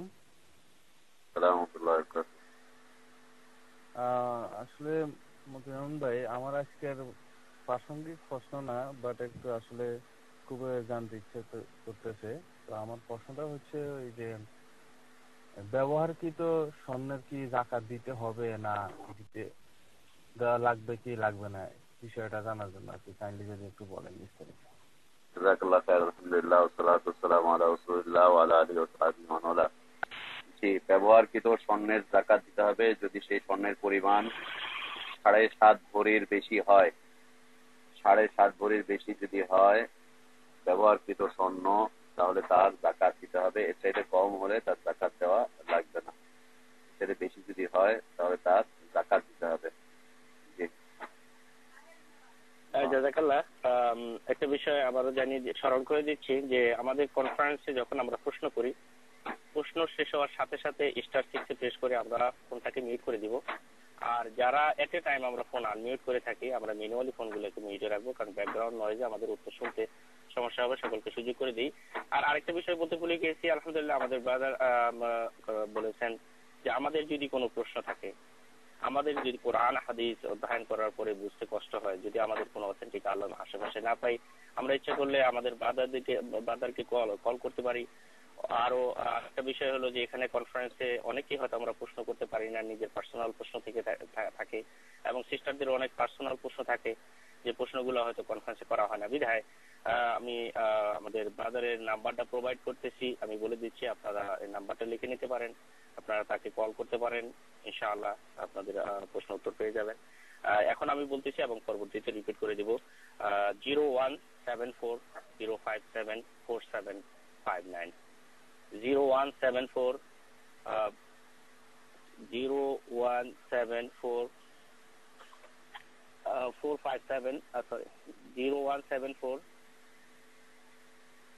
প্লিজ। আচ্ছা, আমি ইনশাআল্লাহ পরবর্তীতে আবার রিপিট করে দিব, ইনশাআল্লাহ যারা লিখতে পারেননি আমি নাম্বারটা কারেকশন করে নিই। তো জাযাকাল্লাহ, যারা প্রশ্ন করতেছিলেন প্রশ্ন করতে পারেন। জাযাকাল্লাহ। হ্যালো, আসসালামু আলাইকুম। ওয়ালাইকুম আসসালাম ওয়া রাহমাতুল্লাহ। আসসালামু আলাইকুম। আসসালামু রাহমাতুল্লাহ। বোন একটু পরে ফোন করেন। নামাজের ওযু করার সময় বাথরুমে ধরেন ওযুর স্থান প্লাস বাথরুম সেম জায়গায়, এখন ওযু করতে যে বিসমিল্লাহ বলতে হয়, এখন আমি কি ওযু করার সময় বিসমিল্লাহ বলতে পারবো বাথরুমের ভিতর? আলহামদুলিল্লাহ ওয়াসসালাতু ওয়াসসালামু আলা রাসূলিল্লাহ ওয়া আলা আলিহি ওয়া আসহাবিহি ওয়া মান ওয়ালা। উত্তম বিষয় হচ্ছে টয়লেট এবং ওযুর স্থান থেকে আলাদা করে রাখা।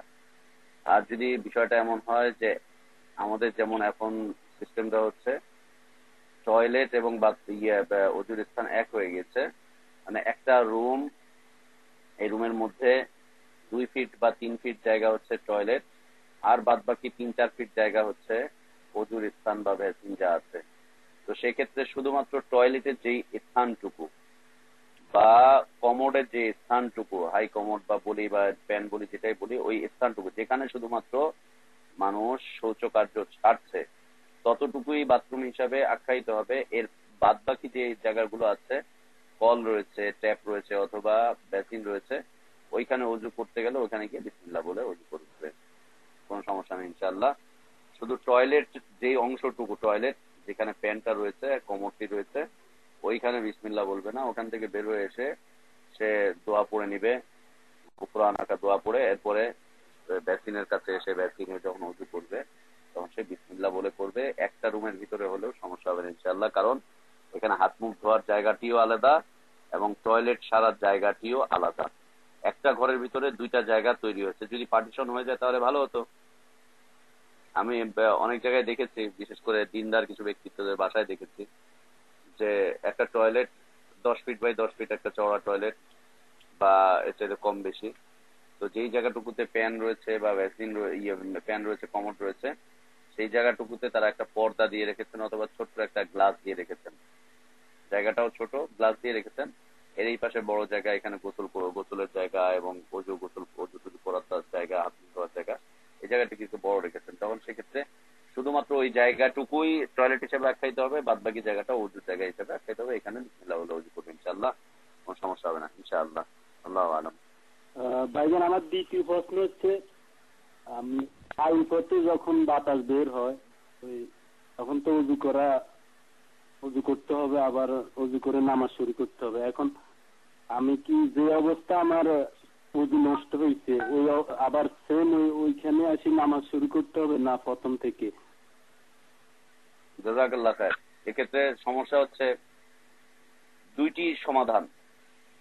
একটি সমাধান হচ্ছে মাযহাবী সমাধান, দ্বিতীয় সমাধান হচ্ছে হাদিসের সমাধান। আমরা যেহেতু মুসলিম, আমাদেরকে রাসূল সাল্লাল্লাহু আলাইহি ওয়াসাল্লামের বিশুদ্ধ হাদিস থেকে সমাধান নিতে হবে। মাযহাবী সমাধান হচ্ছে আপনার যেখানে ওযু শেষ হয়েছে সেখান থেকে আবার শুরু করবেন। সাপোজ দ্বিতীয় রাকাতে আপনার ওযু নষ্ট হয়েছে, আপনি গিয়ে ওযু করে এসে আবার জুড়ে যাবেন, আপনার নামাজটি নষ্ট হয়নি। এটা হচ্ছে মাযহাবী সমাধান। কিন্তু হাদিসে এমনটি পাওয়া যায় না। হাদিসের বিষয়বস্তু হচ্ছে সালাতের মধ্যে কেউ যদি বায়ুপথে বাতাস বেরিয়ে যায়, হাওয়া বেরিয়ে যায়, তাহলে তার ওযু নষ্ট হয়ে গেছে এবং সালাত শেষ হয়ে গিয়েছে, তাকে আবার পুনরায় সালাত শুরু করতে হবে, নতুন করে সালাত শুরু করবে। এটা হচ্ছে হাদিসের সমাধান। আর ওটা হচ্ছে ফিকহের সমাধান, মাযহাবী সমাধান। আল্লাহ আমাদেরকে হাদিস থেকে সমাধান গ্রহণ করার তৌফিক দান করেন। আল্লাহুম্মা। আচ্ছা ভাই, যদি ধরেন 2-3 বার আপনি একবার করছেন, 2বার করছেন, 3বার আপনার এভাবে হচ্ছে, তো এই ক্ষেত্রে কি সমাধান? ভাইয়া, এক্ষেত্রে আপনাকে চিকিৎসা করাতে হবে। এমনটি হয় না, এই যদি দিয়ে প্রশ্ন করা করা যাবে না, এমনটি হয় না। এমন ঘটনা হয়তো লাখে একজনেরও হয় না, লাখে একজনেরও হয় না। এই কথা বলে পেঁচানো যাবে না, এই কথা বলে সমস্যা সৃষ্টি করা যাবে না, এমনটা হয় না। যদি এমন হয় তাহলে আপনি গ্যাস্ট্রিকের চিকিৎসা করান, ইনশাল্লাহ ভালো হয়ে যাবে। লাখে একজন মানুষের এই ঘটনা হয় না যে একই সালাতের ভিতরে 4 রাকাত সালাত আদায় করতে 4 মিনিট লাগে, 4 মিনিটের ভিতরে সে সালাতের ভিতরে 4-5 বার চলে গেছে, না এমনটা হয় না। আর যদি এমনটা হয়, কোনো মানুষের অসুস্থতা এত বেশি বেড়ে যায় যে একাধারে খালি হাওয়া যাচ্ছে যাচ্ছে যাচ্ছে, তখন সে অসুস্থ থাকবে, ইনশাল্লাহ সালাত আদায় করে ফেলবে, তার সালাত নষ্ট হবে না। প্রথমবার সে অজু করে সালাতে দাঁড়িয়ে যাবে, সালাত শেষ করবে, সে অসুস্থতা মাজদুর, আল্লাহ তাআলা তাকে ক্ষমা করে দিবেন।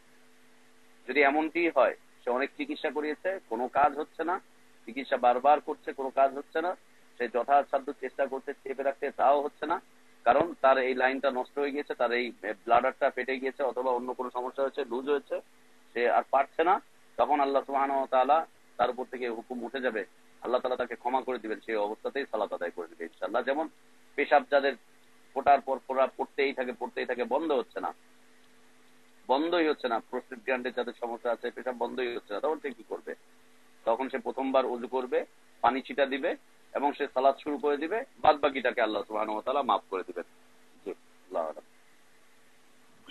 জাযাকাল্লাহ। তো সিস্টার প্রশ্ন করতে চাচ্ছিলেন, আপনি প্রশ্ন করুন এবং রিকোয়েস্ট আমরা বোনকে একটু সুযোগ দিই। ব্রাদার সিস্টার প্রশ্ন করতে চাচ্ছিলেন, ওনাকে সুযোগ করে দিই। জাযাকাল্লাহ, তারপর আপনি প্রশ্ন করবেন। আসসালামু আলাইকুম ব্রাদার। ওয়ালাইকুম আসসালাম ওয়া রাহমাতুল্লাহ। আমার একটা কোশ্চেন আছে, সেটা হলো কি ব্রাদার, আমি আল্লাহর রহমতে ইনশাআল্লাহ এই বলতে করতেছেন আমরা আমি মতরুমের ভালো আছেন? ব্রাদার, আপনি হয়তো শুনতেছেন কিনা জানি না, হয়তো আপনার লাইনে প্রবলেম হতে পারে। এখানে সিস্টার প্রশ্ন করতেছেন, তো প্রশ্নটা শেষ করতে দিন, তারপরে আমাদের কানাডার লাইনে আমি কোয়েশ্চেন আমরা শুনি না, নিউ ইয়র্কের কোন কোয়েশ্চেন শুনতেছি না আমরা কানাডার লাইন থেকে। আচ্ছা, আপনি একটু মিউটে দেন, এই মুহূর্তে প্রশ্নটা শেষ হোক। আপনার কথাও ক্লিয়ার বুঝতেছি না আমি। এক সিস্টার প্রশ্ন করতেছে, একটু সুযোগ করে দেই। জাযাকাল্লাহ। সিস্টার প্রশ্ন করুন। জি শুনছি, বলেন। আমি এই যে আগামী হয়তো আমার আগামী শনিবারে উমরা হজ পালন করার জন্য আমাদের সৌদি আরবে যাওয়ার কথা ছিল, কিন্তু আমরা এখন পর্যন্ত ভিসা পাসপোর্টটা হাতে না পাওয়ায় আমাদের একটু দেরি হচ্ছে, হয়তো ইনশাআল্লাহ 1 সপ্তাহ পরেই যাব। তো এখন কোশ্চেন হলো আমার যে আমি এই হজ উপলক্ষে, উমরা হজ পালন করার উপলক্ষে আমি আমার পিরিয়ডটা বন্ধ রাখার জন্য ডাক্তারের কাছ থেকে বা ডাক্তারের পরামর্শে আমি বার্থ কন্ট্রোল পিল খাচ্ছি, যেটা দিয়ে কিনা আমার পিরিয়ডটা বন্ধ থাকবে আনটিল আমার হজ পর্যন্ত।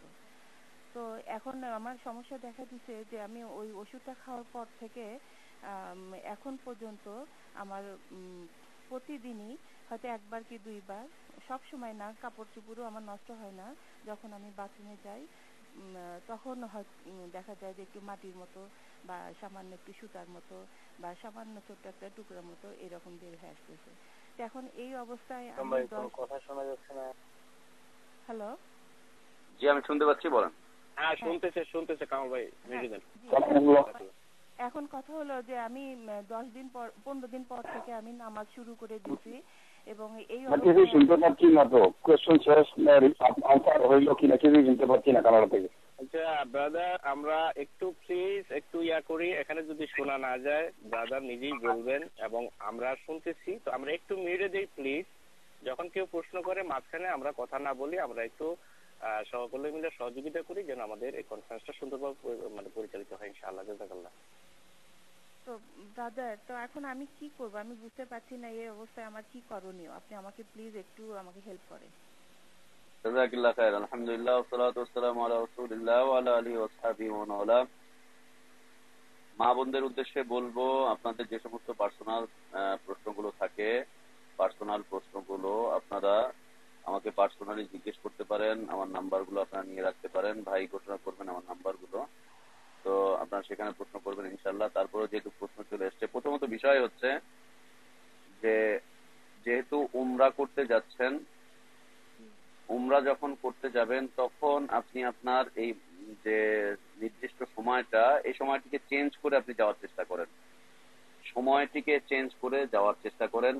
আর উমরা করতে সময় লাগে খুব অল্প সময়, মাত্র 3-4 ঘন্টার ভিতরে উমরা শেষ হয়ে যায়। অতএব আপনি এই টাইমটিকে চেঞ্জ করে যাওয়ার চেষ্টা করেন, এটা আপনার জন্য কল্যাণ রয়েছে। আপনি অসুস্থ হয়ে পড়বেন না ইনশাআল্লাহ, আপনার কোনো চিকিৎসার প্রয়োজন হবে না, ওষুধও খাওয়ার প্রয়োজন হবে না। বিষয়বস্তু হচ্ছে যে ওষুধ খেয়ে মিন্স বন্ধ রাখার ব্যাপারে ইসলামী স্কলাররা ফতোয়া দিয়েছেন। এটা হচ্ছে যারা হজে যাবে তাদের জন্য, তাদের ওই ফতোয়াগুলো পড়লেও বুঝতে পারবেন যে যারা হজে যাচ্ছে তাদের জন্য, এই ফতোয়াটা তারা দিয়ে রেখেছেন যে হজে গিয়েছে, আলহামদুলিল্লাহ এখন বিজ্ঞানের যুগ, তারা এমন ওষুধ বের করেছে, ওষুধ খাওয়ার কারণে মিন্সটা বন্ধ থাকবে এবং হজের কার্য সম্পাদন করে চলে আসবে। এটা হচ্ছে তারা ইস্তেহাদ করে ফতোয়া দিয়েছেন, এতে তেমন সাংঘর্ষিক কিছু নেই, কোরআন সুন্নাহর সাথে সাংঘর্ষিক কিছু নেই। কিন্তু রাসূল সাল্লাল্লাহু আলাইহি ওয়াসাল্লামের যুগে মা আয়েশা রাদিয়াল্লাহু আনহার এই ঘটনা ঘটে গিয়েছিল হজের সময়। তখন মা আয়েশা রাদিয়াল্লাহু আনহাকে আল্লাহ রাসূল সাল্লাল্লাহু আলাইহি ওয়াসাল্লাম হজের যে কয়টা কার্য বাকি ছিল সেখান থেকে তিনি তাকে বিরত থাকতে বললেন। তিনি বিরত থাকলেন। হজ শেষ হয়ে গেল। এরপরে যখন তিনি পবিত্র হলেন তখন তাকে উমরা করার জন্য তিনি উৎসাহিত করলেন, তাকে আদেশ করলেন উমরা করে নেওয়ার জন্য। তো আল্লাহ রাসূল সাল্লাল্লাহু আলাইহি ওয়াসাল্লাম তাকে আদেশ করেছিলেন যে তুমি সেখান থেকে বিরত থাকো। এই হাদিস থেকে বোঝা যাচ্ছে যে যখন মিনসা আসে তখন আমাদেরকে হজ উমরা করা থেকে বিরত থাকতে হবে। যেহেতু সুযোগ আছে, হয়তোবা 10 দিনের পিরিয়ড চলে অথবা 15 দিনের চলছে, বাদ বাকি 15 দিন রয়েছে, আপনার ফ্লাইট চেঞ্জ করার আগে পিছে করার মতো সুযোগ আছে। উমরা করতে সময় লাগে সর্বোচ্চ 3 থেকে 4 ঘন্টা বা 5 ঘন্টাই লাগলো। তো এই সময়টুকুতে গিয়ে করা, এটা হচ্ছে উত্তম পদ্ধতি। এর সাথে কোনো ইখতিলাফ নেই, কেউ মতানৈক্য পেশ করতে পারবে না। দ্বিতীয় বিষয় হচ্ছে আপনি যখন ওখানে চলে গিয়েছেন, পৌঁছে গিয়েছেন, এখন উমরা করার জন্য চিন্তা ভাবনা করছেন,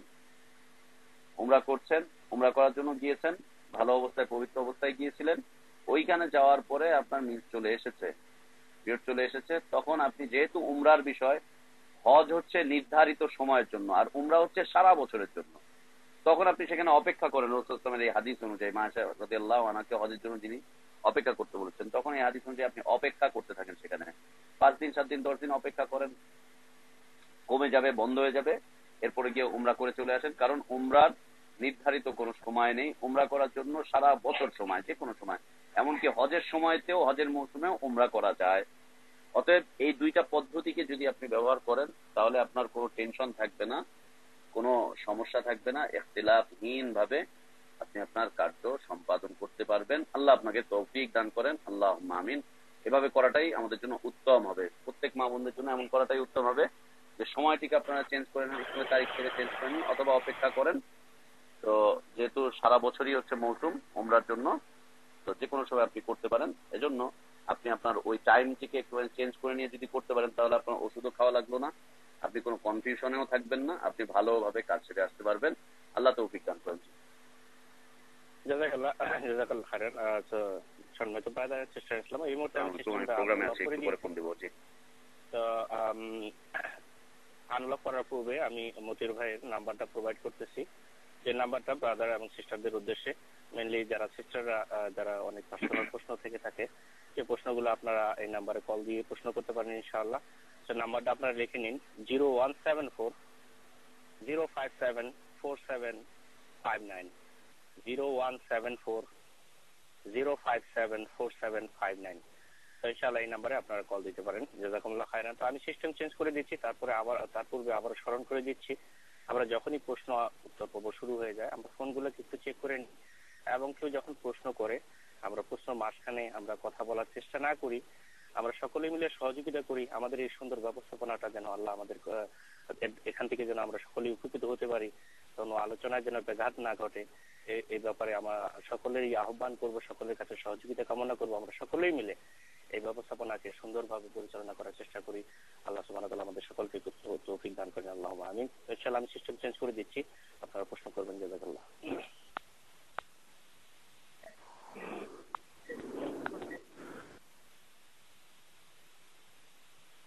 আচ্ছা, আলহামদুলিল্লাহ সিস্টেম চেঞ্জ করা আছে। তো কানাডা থেকে মনে হয় আমাদের ব্রাদারের নামটা ভুলে গেছি, কেউ প্রশ্ন করতে চাচ্ছিলেন, বারবার কথা বলতেছিলেন। তো আপনি যদি লাইনে থাকেন ইনশাআল্লাহ আপনি প্রশ্ন করতে পারেন। জাযাকাল্লাহ। আসসালামু আলাইকুম। ওয়ালাইকুম আসসালাম ওয়া রাহমাতুল্লাহ। আমার প্রশ্নটা গতকালকে রেকর্ডেড আলোচনা সম্পর্কিত। গতকালকে আমরা আপনার রেকর্ডেড আলোচনা চলতেছিলাম শিরকের উপরে। সেখানে একটি জায়গায় আপনি বলেছেন যে সরকারের বিরুদ্ধে, বিশেষ করে ইসলামী সরকারের বিরুদ্ধে কোনো আন্দোলন হরতাল এগুলো করা যাবে না। তা আমার প্রশ্নটা সেই সম্পর্কিত, যে সরকার যারা মূর্তি তৈরি করে স্কুল কলেজ মাদ্রাসা, স্কুল কলেজ, বিমানবন্দর, পার্লামেন্টের সামনে যারা মূর্তি তৈরি করে স্থাপন করে এবং যারা এগুলো তৈরি করে তাদেরকে আমাদের দেশে ভাস্কর্য শিল্পী বলে, তাদেরকে আবার রাষ্ট্রীয় সম্মান দিয়ে সম্মানিত করে। তো এই ধরনের সরকারের বিরুদ্ধে আমরা আন্দোলন করতে পারবো কিনা? জাযাকাল্লাহ খায়র। আলহামদুলিল্লাহ ওয়াসসালাতু ওয়াসসালামু আলা রাসূলিল্লাহ ওয়া আলা আলিহি ওয়া আসহাবিহি ওয়া মান ওয়ালা। এ সম্পর্কিত আলোচনা সামনের দিকে আসবে ইনশাআল্লাহ। আপনাদের এই প্রত্যেকটি প্রশ্ন এই সম্পর্কিত, আমাদের আলোচনাগুলো আপনাদের কাছে একটু অন্যরকম লাগছে, একটু ভিন্ন ধাঁচের লাগছে। আমরা অসংখ্য মতামত পাচ্ছি আমাদের আলোচনার বিষয়গুলো সম্পর্কে। তো বিষয়বস্তু হচ্ছে যে আপনি বিরোধিতা করে কারো কিছু করতে পারবেন না।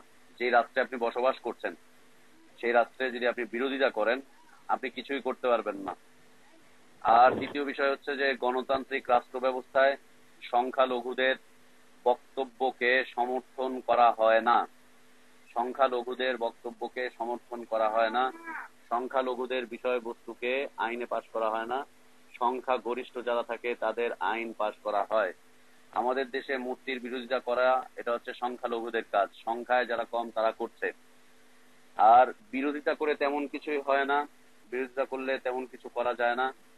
বিষয়বস্তু হচ্ছে আল্লাহ সুবহানাহু ওয়া তাআলা এবং তার রাসূল সাল্লাল্লাহু আলাইহি ওয়াসাল্লাম রাষ্ট্রপ্রধানদেরকে নসিহত করার আদেশ করেছেন। রাষ্ট্রপ্রধানরা যারা আছেন, রাষ্ট্রীয় ক্ষমতায় যারা আছেন তাদেরকে নসিহত করার আদেশ করেছেন, উপদেশ দেওয়ার আদেশ করেছেন। উপদেশ দিতে হবে, আমাদেরকে তাদের নসিহত করতে হবে, আল্লাহর দ্বীনের পথগুলোকে তাদের সামনে উন্মোচিত করে দিতে হবে, সত্যিকার অর্থে ইসলামের পথগুলোকে তাদের সামনে একদম প্রশস্ত করে খুলে দিতে হবে যে এটা হচ্ছে ইসলামের পথ। এই দেশে মূর্তির কালচার আর ইসলামের কালচার একদম একাকার হয়ে গিয়েছে। আপনি দেখবেন যে 21শে ফেব্রুয়ারির যে পুষ্পমাল্য অর্পণ বা ফুল দেওয়া, এক্ষেত্রে মসজিদের মৌলভী সাহেবরাও চলে যাচ্ছে। তারা কেন যাচ্ছে? দাড়িওয়ালা লোকজন, টুপিওয়ালা লোকজনও যাচ্ছে। বিভিন্ন দিবস এই দেশে তারাও পালন করছে। কেন করছে? মূর্তি কৃষ্টি কালচারের বিপরীতে এই দেশে মানুষ এখন কথা বলছে না। কেন করছে? বলছে না। এদেশের মানুষের এখন বর্তমান অবস্থান হয়ে দাঁড়িয়েছে যেটা অন্যায় সেটাই ন্যায় হিসাবে পরিচিতি পেয়েছে, যেটা দুর্নীতি সেটাই হচ্ছে একমাত্র কৃষ্টি কালচার হিসেবে পরিণত হয়েছে। অনইসলামটাই আমরা ইসলাম হিসেবে জানছি, বিদআতকে সুন্নাত হিসেবে জানছি এবং কিছু কিছু পর্যায়ে শিরিক গুলোকে আল্লাহ তাওহীদ হিসেবে জানছি, লা ইলাহা ইল্লাল্লাহ। এই অবস্থাতে ব্যাপক একটা পরিবর্তন আনার জন্য আমাদেরকে সর্বাত্মক প্রচেষ্টা চালিয়ে যেতে হবে শিক্ষা বিপ্লবের মাধ্যমে। মানুষের কাছে নসিহত পৌঁছে দেওয়া, উপদেশ পৌঁছে দেওয়া, কোরআন সুন্নাহর দাবিগুলোকে মানুষের কাছে উপস্থাপন করা, আল্লাহর প্রকৃত দ্বীনের বিষয়বস্তুগুলোকে মানুষের কাছে একদম অপব্যাখ্যা মুক্ত ভাবে উপস্থাপন করা, একদম অপব্যাখ্যা মুক্ত ভাবে উপস্থাপন করা। যেই সমাজে আজকে মূর্তি চলছে সেই সমাজে আপনি কিভাবে বিরোধিতা করবেন তার পরিপূর্ণ বিস্তারিত বর্ণনা আল্লাহর রাসূল সাল্লাল্লাহু আলাইহি ওয়াসাল্লামের জীবনীতে রয়েছে এবং কোরআনুল কারীমে তার বিস্তারিত বর্ণনা আল্লাহ সুবহানাহু ওয়া তাআলা করেছেন। ইব্রাহিম আলাইহিস সালাতু ওয়াস সালাম তিনি যেই রাষ্ট্রে বসবাস করতেন সেই রাষ্ট্রের ধর্মযাজক, সেই রাষ্ট্রের শাসক সবাই মূর্তি পূজারী ছিল। এমনকি ইব্রাহিম আলাইহিস সালাতু ওয়াস সালামের পিতা তিনি মূর্তি তৈরি করতেন, মূর্তির ব্যবসা করতেন, মূর্তির ফজিলত বর্ণনা করতেন, মূর্তির ফজিলত সম্পর্কিত বিভিন্ন বক্তব্য তিনি দিতেন, মূর্তি তৈরি করতেন, বিক্রি করতেন, আবার এই মূর্তিগুলোকে ভাঙতেন। ইব্রাহিম আলাইহিস সালাতু ওয়াস সালাম সেই সমাজের বিরোধিতা কিভাবে করেছিলেন, সেই সমাজের মানুষগুলোকে কিভাবে দাওয়াত দিয়েছিলেন তার প্রকৃত বর্ণনা, পরিপূর্ণ বর্ণনা কোরআনুল কারীম আল্লাহ সুবহানাহু ওয়া তাআলা দিয়েছেন। নূহ আলাইহিস সালাতু ওয়াস সালামের যুগে মূর্তির ব্যবসা চলতো, মূর্তির কাছে চাওয়া হতো, মূর্তি দিয়ে সয়লাভ করে দেওয়া হয়েছিল। নূহ আলাইহিস সালাতু ওয়াস সালাম সেই মূর্তি ভিত্তিক সমাজকে কিভাবে আল্লাহর পথে দাওয়াত দিয়েছিলেন, কিভাবে মুক্ত করতে চেষ্টা করেছিলেন। অসংখ্য নবী রসুলের বর্ণনা, প্রায় 25 জন নবী এবং রসুলের বর্ণনা আল্লাহ সুবহানাহু ওয়া তাআলা কুরআনুল কারীমে দিয়েছেন, তাদের দাওয়াতের বর্ণনা এবং তাদের বক্তব্যের বর্ণনাগুলো। আল্লাহর হস্তে যারা আজকে আলোচনা শুনছেন তাদের প্রত্যেককে অনুরোধ করছি, কোরআন পড়ুন, কোরআন পড়ুন, কোরআন বুঝুন, কোরআন অনুযায়ী নিজেকে গড়তে চেষ্টা করুন এবং কোরআন অনুযায়ী মানুষকে আহ্বান করতে চেষ্টা করুন। কোরআন পড়লে আমরা এর বিস্তারিত বর্ণনা পেয়ে যাব। আল্লাহর নবী মুহাম্মদুর রাসূলুল্লাহ সাল্লাল্লাহু আলাইহি ওয়াসাল্লাম যেই সমাজে এসেছিলেন সেই সমাজের মসজিদের ভিতরে অর্থাৎ বাইতুল্লাহর ভিতরেই 360টি মূর্তি রাখা ছিল। তিনি সেই মূর্তিগুলোর বিরুদ্ধে কিভাবে কথা বলেছিলেন সেই আদর্শ অবশ্যই আমাদেরকে জানতে হবে। তিনি যেই সমাজে বসবাস করতেন সেই সমাজের রাস্তার মোড়ে মোড়ে, অলিতে গলিতে, পাহাড়ের চিপায় চাপায়, এমনকি বাড়ি ঘরের ভিতরে পর্যন্ত মূর্তি পৌঁছে গিয়েছিল। সেই জাতিকে তিনি কিভাবে পরিশুদ্ধ করেছিলেন অবশ্যই আমাদেরকে জানতে হবে, অবশ্যই আমাদেরকে জানতে হবে। সেই সমাজের মূর্তিগুলোকেও মানুষ সেই সময়কার ইসলামের নামে ধর্মীয় অনুভূতির মাধ্যমে সেই সমাজের মূর্তিগুলোকে স্থাপন করা হয়েছিল।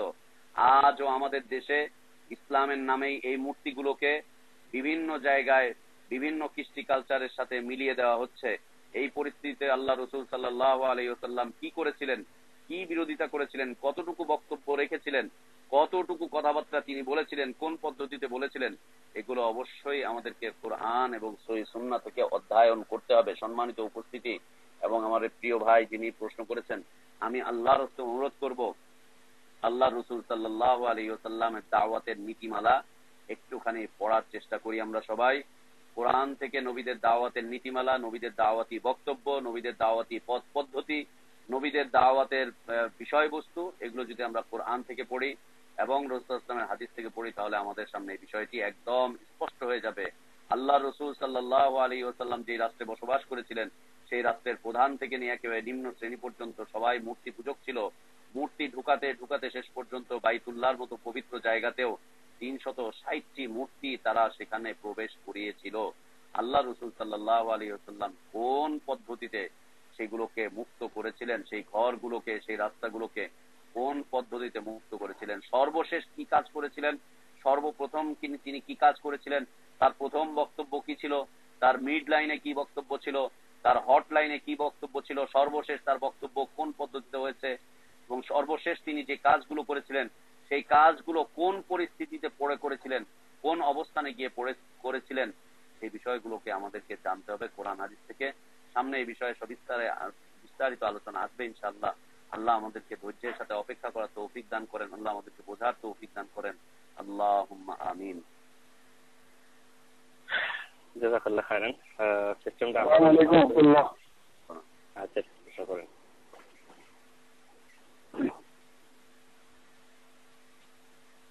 আসসালামু আলাইকুম ওয়া রাহমাতুল্লাহ। ওয়া আলাইকুম আসসালাম ওয়া রাহমাতুল্লাহি ওয়া বারাকাতুহু। আপনারা ভালো আছেন? আলহামদুলিল্লাহ। কি অবস্থা? এটা দেখার ব্যাপারে আমাদের ওরকম কোয়েশ্চেনের সাথে রিলেটেড একটা কোয়েশ্চেন, যাতে আমাদের ভাইরা ক্লিয়ার হয়ে যায়। ওনাদের নিজেদের মন করা শোনার আপনি নির্ধার করেনি। অনেক ভাইয়ের সাথে আমার আলাপ হয়েছে, তারা বলে নেশার পরিমাণ শোনা বাদ দেওয়ার পরে যে এক্সট্রা যতটুকু আমি অতটুকু দেখার দেয়। এই ব্যাপারে ক্লিয়ার বলে দেন যাতে বাইকের ভুলটা ভাঙে। জাযাকাল্লাহ খাইর। আলহামদুলিল্লাহ ওয়াসসালাতু ওয়াসসালামু আলা রাসূলিল্লাহ ওয়া আলা আলিহি ওয়া সাহবিহি ওয়া মান। যাকাতের বিষয়টা হচ্ছে, বলছে যে নিসাব পরিমাণ মাল, নিসাব পরিমাণ স্বর্ণ, এটা হওয়ার পরে এক্সট্রা যা হবে তার যাকাত দিতে হবে। জি না, এই তথ্যটা ঠিক নয়, এই তথ্যটা ভুল। এই পরিমাণ সম্পদ হলে, এই পরিমাণ স্বর্ণ হলে পরিপূর্ণ সম্পদের এবং পরিপূর্ণ স্বর্ণের অথবা রৌপ্যের যাকাত দিতে হবে। পুরাপুরি যতটুকু আছে তার পুরোটাই দিতে হবে। স্বর্ণের যাকাত হচ্ছে 2.5%, মালের যাকাত হচ্ছে 2.5%, তারপরে ধান, চাল, গম এগুলো যেগুলো হচ্ছে সেগুলোর যাকাতের বিষয় ভিন্ন, এবং গরুর যাকাত, ছাগলের যাকাত এগুলোর বিষয় ভিন্ন। যাকাতের উপরে একটা আলোচনা হবে ইনশাআল্লাহ। তবে পরিপূর্ণ অংশের, পরিপূর্ণ সম্পদের যাকাত দিতে হবে, পরিপূর্ণ সম্পদের, এক্সট্রা টুকুন না, যতটুকু লাভ হয়েছে তার নয়, পরিপূর্ণটা জাকাত দিতে হবে। আল্লাহ আলম। ঠিক জাযাকাল্লাহ। তো আমাদের আমি সিস্টেমটা একটু চেঞ্জ করে দিচ্ছি, কারণ আমরা অনেকে ভুলে যাই প্রশ্ন করার পরে মিউট দিতে। তো আমরা একটু চেষ্টা করবো প্রশ্ন শেষে অবশ্যই মিউট দিয়ে দিতে। জাযাকাল্লাহ। মতিউর ভাই। ওয়ালাইকুম আসসালাম। মতিউর ভাই, আমি একটা কোশ্চেন করতেছিলাম যে এই জায়গায় যে যাদের যে মানে আমেরিকাতে যে আচ্ছা, ব্রাদার আপনি এখন আনমিউট করে নিয়ে ফোনটাকে তারপরে আপনি প্রশ্ন করুন, কারণ আনমিউট না করার আগে আপনি প্রশ্ন করেছিলেন। জাযাকাল্লাহ।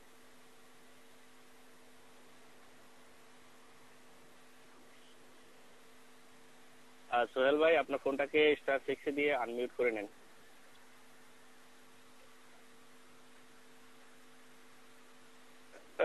ইকরাম ভাই ঠিক আছে? হ্যাঁ, এখন ঠিক আছে ভাই, এখন আপনি প্রশ্ন করুন। মতিউর ভাই আসসালামু আলাইকুম। ওয়ালাইকুম আসসালাম। আচ্ছা মতিউর ভাই, ওই যে যে এই যে আমরা যে লোনের উপর যে বাড়িগুলি, রাইট, এগুলি তো পেইড অফ হয় নাই, তো এইগুলির জাকাতের ব্যাপারটা কিরকম একটু যদি আপনি ডিটেলস বলতেন। জাযাকাল্লাহ খায়র। আলহামদুলিল্লাহ ওয়াসসালাতু ওয়াসসালামু আলা রাসূলিল্লাহ ওয়া আলা আলিহি ওয়া সাহবিহি। যে সমস্ত বাড়িতে বসবাস করা হয়, বসবাসকৃত বাড়ির জাকাত নেই। যে বাড়িগুলোতে বসবাস করতে হয়, আপনার একটা বাড়ি আছে, এই বাড়িটাতে বাড়িটা আপনি ব্যবহার করছেন নিজের বসবাসের জন্য, এর কোনো জাকাত হবে না। এক্সট্রা যেগুলো আছে সেগুলো সম্পদ হিসেবে আসবে, সেই সম্পদগুলোর জাকাত দিতে হবে। সেই সম্পদগুলোর জাকাত দিতে হবে। জি বলেন। আর লোনের উপরে যে বিষয়গুলো করা হয়েছে, লোন যদি সুদের উপরে হয় তাহলে তো হইছেই, আলোচনা থেকে তো বুঝতেই পারছেন যে হারামের কোনো ইবাদত নাই। সুদের উপরে যেগুলো হচ্ছে তার তো কিছুই করা যায় না। লোনটা তো মনে হচ্ছে সুদি সুদি সুদি সুদি। তো আপনাদের লোনের বিষয়বস্তুগুলো একটু উপস্থাপন করতে হবে, পরবর্তীতে একটু লম্বা সময় নিয়ে এগুলো আলোচনা করতে হবে, কারণ আপনাদের ওইখানকার লোন সম্পর্কে আমার তেমন কোনো নলেজ নাই। ওখানে কি পদ্ধতিতে লোন নেওয়া হচ্ছে, কি পদ্ধতিতে করা হচ্ছে না হচ্ছে। তবে এতটুকু জেনেছি যে আপনাদের ওখানকার সবগুলো লোনই হচ্ছে সুদি লোন। এই সুদি লোন নিয়ে বাড়ি করাও বৈধ নয়, সুদের উপরে বাড়ি করা বৈধ নয়, কারণ আপনি যে কোনো মুহূর্তে মৃত্যুবরণ করবেন, আর এই সুদটা চালু থাকবে কবরে। আপনি এই সুদের পরিপূর্ণ অংশ পেতে থাকবেন। আপনি একজন মুসলিম হয়ে কি করে কাজ করবেন বলেন? কবরে গিয়ে আপনি ওর যাজা পাওয়ার চাইতে আপনি কুড়ে ঘরে থাকা কি ভালো না? অনেক ভালো। টিন শেডের নিচে থাকা কি ভালো না? হ্যাঁ, আপনার ওয়াইফরা আপনাদেরকে প্ররোচিত করতে পারে, তাদেরকে বলে দেন। আল্লাহ সুবহানাহু ওয়া তাআলা তার নবীকে যে বক্তব্য শিখিয়েছিলেন সেই বক্তব্যটুকু তাদেরকে বলে দেন। আল্লাহ সুবহানাহু ওয়া তাআলা তার নবীকে সূরা আহজাবে বলছেন যে ইন কুনতুন্না তুরিদনাল হায়াতাদ দুনিয়া ওয়া যিনাতাহা ফাতাআলাইনা উমাত্তিআকুন্না ওয়া উসাররিহুকুন্না সারাহান জামিলা। দেখো, যদি তোমরা দুনিয়ার এই চাকচিক্যতা, দুনিয়ার এই সৌন্দর্য, দুনিয়ার এই ভোগ বিলাস তোমাদের জীবনের উদ্দেশ্য হয়ে থাকে, ইন কুনতুন্না তুরিদনাল হায়াতাদ দুনিয়া ওয়া যিনাতাহা, দুনিয়ার এই চাকচিক্য, দুনিয়ার ভোগ বিলাস, দুনিয়ার এই সেই, এগুলো যদি তোমাদের জীবনের উদ্দেশ্য হয়ে থাকে, তাহলে আসো আসো, তোমাদেরকে আমি একটা কাজ করি, ফাতাআলাইনা উমাত্তিআকুন্না ওয়া উসাররিহুকুন্না সারাহান জামিলা। তোমাদের যা যা প্রয়োজন আছে তোমাদেরকে দিয়ে দেই, 1 বছর 2 বছর 4 বছর যা দরকার হয় তোমাদেরকে দিয়ে দেই, এবং তোমাদেরকে আলাদা করে দিচ্ছি। আমি সুন্দরভাবে আলাদা হয়ে যাও তোমরা, তোমাদের থেকে আমি দূরে চলে যাচ্ছি, তোমরা তোমাদের মতো থাকো, আমি আমাদের মতো করে থাকি, কারণ তোমাদের এই চাওয়া পাওয়ার কারণে আমি আমার আখিরাতকে নষ্ট করতে পারবো না। অনেক সুদখোর অফিসারের সাথে কথা হয়েছে, কেন সুদ খাচ্ছেন, কেন এটা করছেন, আপনি তো জানেন হারাম। হ্যাঁ জানি, কিন্তু কি করব, মাস শেষে বউ যে লিস্টিটা ধরিয়ে দেয়, ঈদের সময় বউয়ের যে লিস্ট আসে, ও আর পারি না, আর কুলায় উঠতে পারি না। যদি না নেই তাহলে গুমরা মুখ দেখতে হয়, রাতের বেলায় ঘুমাতে কষ্ট হয়, সকাল বেলায় উঠলে ছেনট ছেনট চলতেই থাকে, এই সেই। মুমিনা নারীর বৈশিষ্ট্য এটা নয়। মুমিন নারীরা তাদেরকে অবশ্যই সহায়তা করবে হালালের উপরে চলার জন্য, এটা মুমিনা নারীর বৈশিষ্ট্য নয়। অধিকাংশ মানুষ এই দুর্নীতিগুলো করছে, অধিকাংশ মানুষ পাপের পথে পয়সা ইনকাম করছে তাদের স্ত্রীদের প্ররোচনায়। আল্লাহ আমাদেরকে হেফাজত করেন। যদি এমনটি হয়ে থাকে যে আপনার হোম মিনিস্টারের কারণে আপনি লোন নিয়েছেন, আমি জানি না কেন করেছেন, আল্লাহ ভালো জানে, যদি হোম মিনিস্টারের কারণে এমনটা হয়ে থাকে, তাহলে হোম মিনিস্টারের সাথে আপনি কম্প্রোমাইজ করেন, কথাবার্তা বলেন, তার সাথে আপনি বিষয়টিকে উপস্থাপন করেন, এবং আল্লাহর হস্তে এই সুদ থেকে বের হয়ে চলে আসেন, আল্লাহর হস্তে বের হয়ে চলে আসেন। কারণ যে কোনো মুহূর্তে আপনার মালাকুল মউত চলে আসতে পারে। জি, এই বক্তব্য শুধু আপনার জন্য নয়, শুধু আপনার জন্য নয়, এটা সামগ্রিকভাবে সবার জন্য, সামগ্রিকভাবে সবার জন্য, আপনার জন্য নয়। কারণ আপনাদের ওখানকার অনেক বক্তব্য আমি পেয়েছি, অনেকের এই বিষয় সম্পর্কিত কথাবার্তা হচ্ছে যে জীবনের একটাই টার্গেট, একটা বাড়ি টাড়ি কিছু করবো, নিউ ইয়র্ক সিটিতে হোক অথবা অন্য জায়গায় হোক অথবা ক্যালিফোর্নিয়া, যে কোনো এক জায়গায় হোক, এখানে একটা বাড়ি করবে, এই করবে সেই করবে। এই ক্ষেত্রে ইসলামী ব্যক্তিত্বরা পর্যন্ত তারা এই কাজগুলো করে ফেলছে, এই কাজগুলো করে ফেলছে, সুদে বাড়ি করতে, এই করতে সেই করতে। কেন? এই বাড়িটাকে তো সে নিয়ে যেতে পারবে না, কবরে যাবে না, কবরে তার এই বাড়িটা যাবে না, বরং এই বাড়িটা তার জন্য তার প্রতিবন্ধক হয়ে দাঁড়িয়ে থাকতে পারে। সোহেল ভাই, এই বিষয়টা আপনার সাথে সম্পৃক্ত না, এটা সবার উদ্দেশ্যে বলা হলো, সবার উদ্দেশ্যে বলা হলো। জি, আল্লাহ। হ্যাঁ, জাযাকাল্লাহ খায়ের। একটা বিষয় রিকোয়েস্ট করবো, আমরা যখন কোনো প্রশ্ন করি, প্রশ্ন করার পর শায়েখ যখন উত্তর দেয়, আমরা পাশাপাশি কথা না বলি, বিষয়টা সুন্দর দেখায় না, আলোচনা সুন্দর হবে না, বোঝায় ব্যাঘাত ঘটে। তো আমরা সবসময় প্রশ্ন শেষ হলে যদি আমাদের কিছু বলার থাকে তাহলে অবশ্যই তার উত্তর শেষ হওয়ার পরে বাকি অংশটুকু আমরা বলার চেষ্টা করবো, ক্লিয়ার হওয়ার চেষ্টা করবো ইনশাআল্লাহ। তো মতিউর ভাই, আমি আবার সিস্টেমটা চেঞ্জ করে দিচ্ছি, একটা প্রশ্ন নেন ইনশাআল্লাহ। অল্প সময়ের মধ্যে শেষ করতে হবে ভাই, আমি আবার জি, হ্যাঁ মতিউর ভাই, আমি চেঞ্জ করে দিচ্ছি ইনশাআল্লাহ, অল্প সময় শেষ করে দিচ্ছি।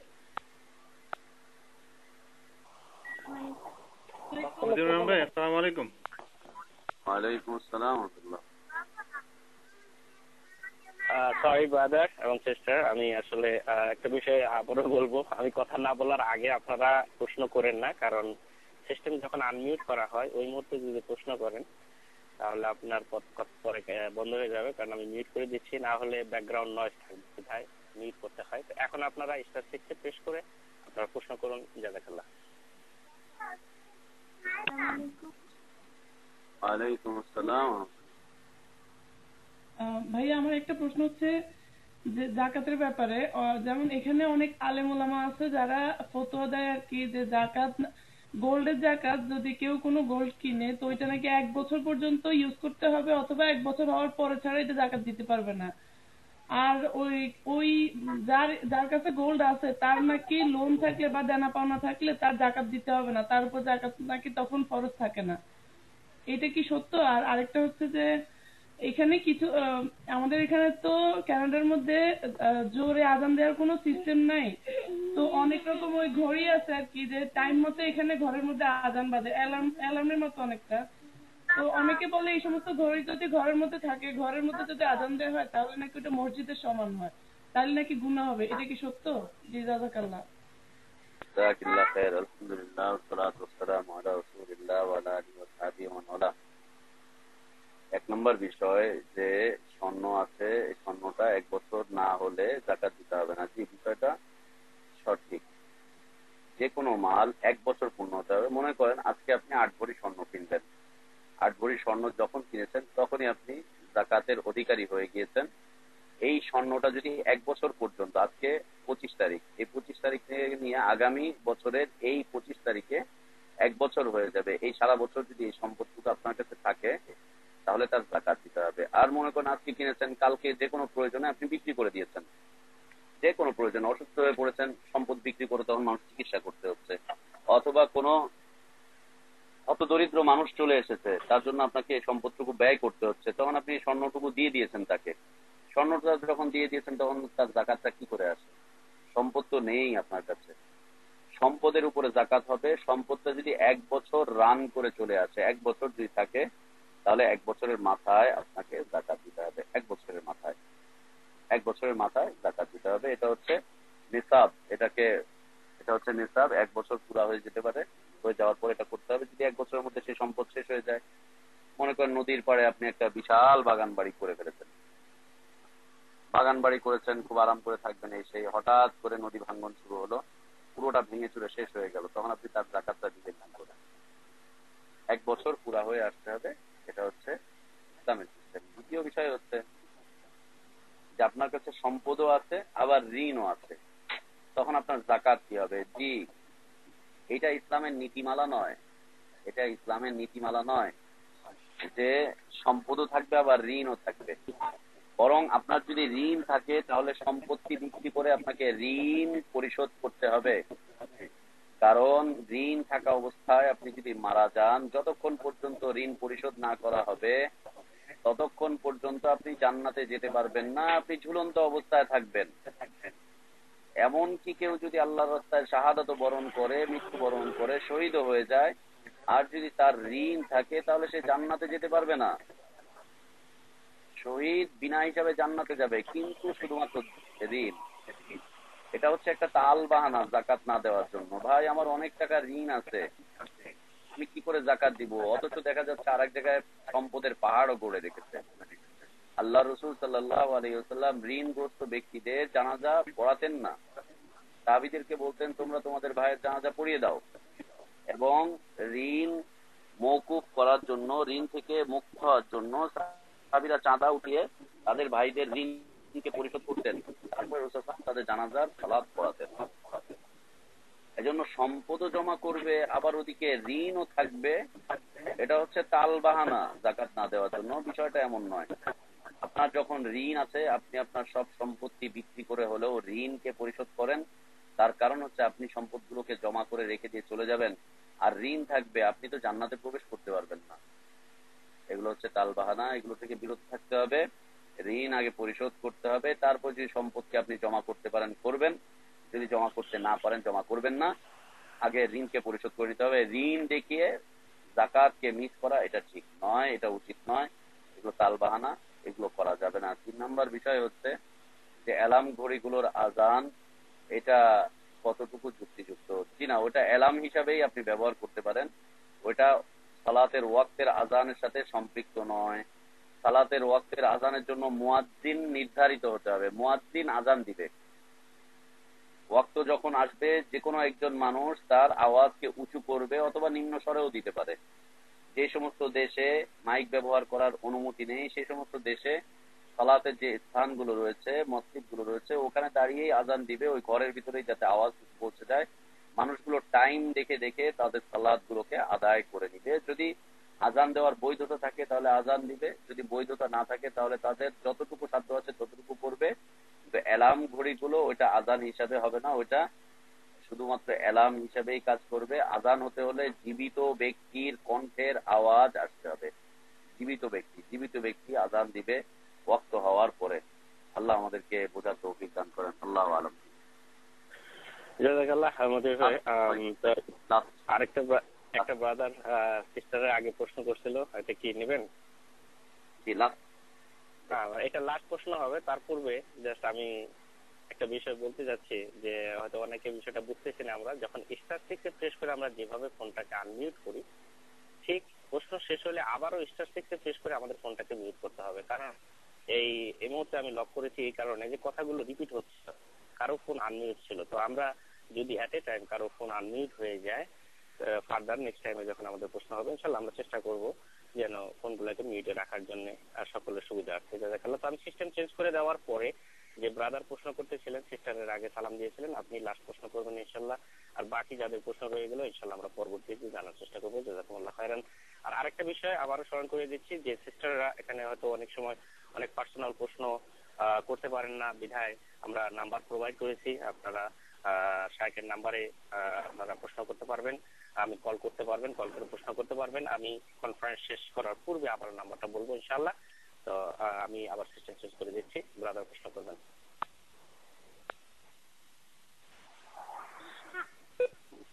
আসসালামু আলাইকুম।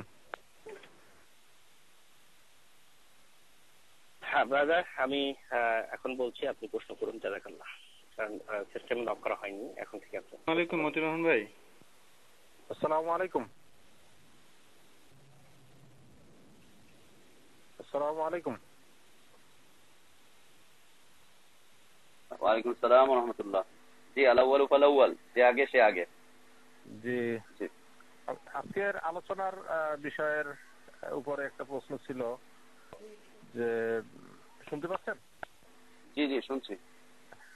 আপনি প্রসঙ্গে ক্রমে বলছিলেন যে বাংলাদেশের যে গরিবদের অবস্থা, অনেক ফকির বা গরিব যারা আছে তাদের বাড়িও আছে, ব্যাংকে অ্যাকাউন্টও আছে, এখন কার আছে কার নাই এটা তো জানাও নাই, এবং ওই ভাড়া করার কথা বলছেন যে দেখা যাচ্ছে অনেক মানে ফকিররা ভাড়ায়ও আসছে।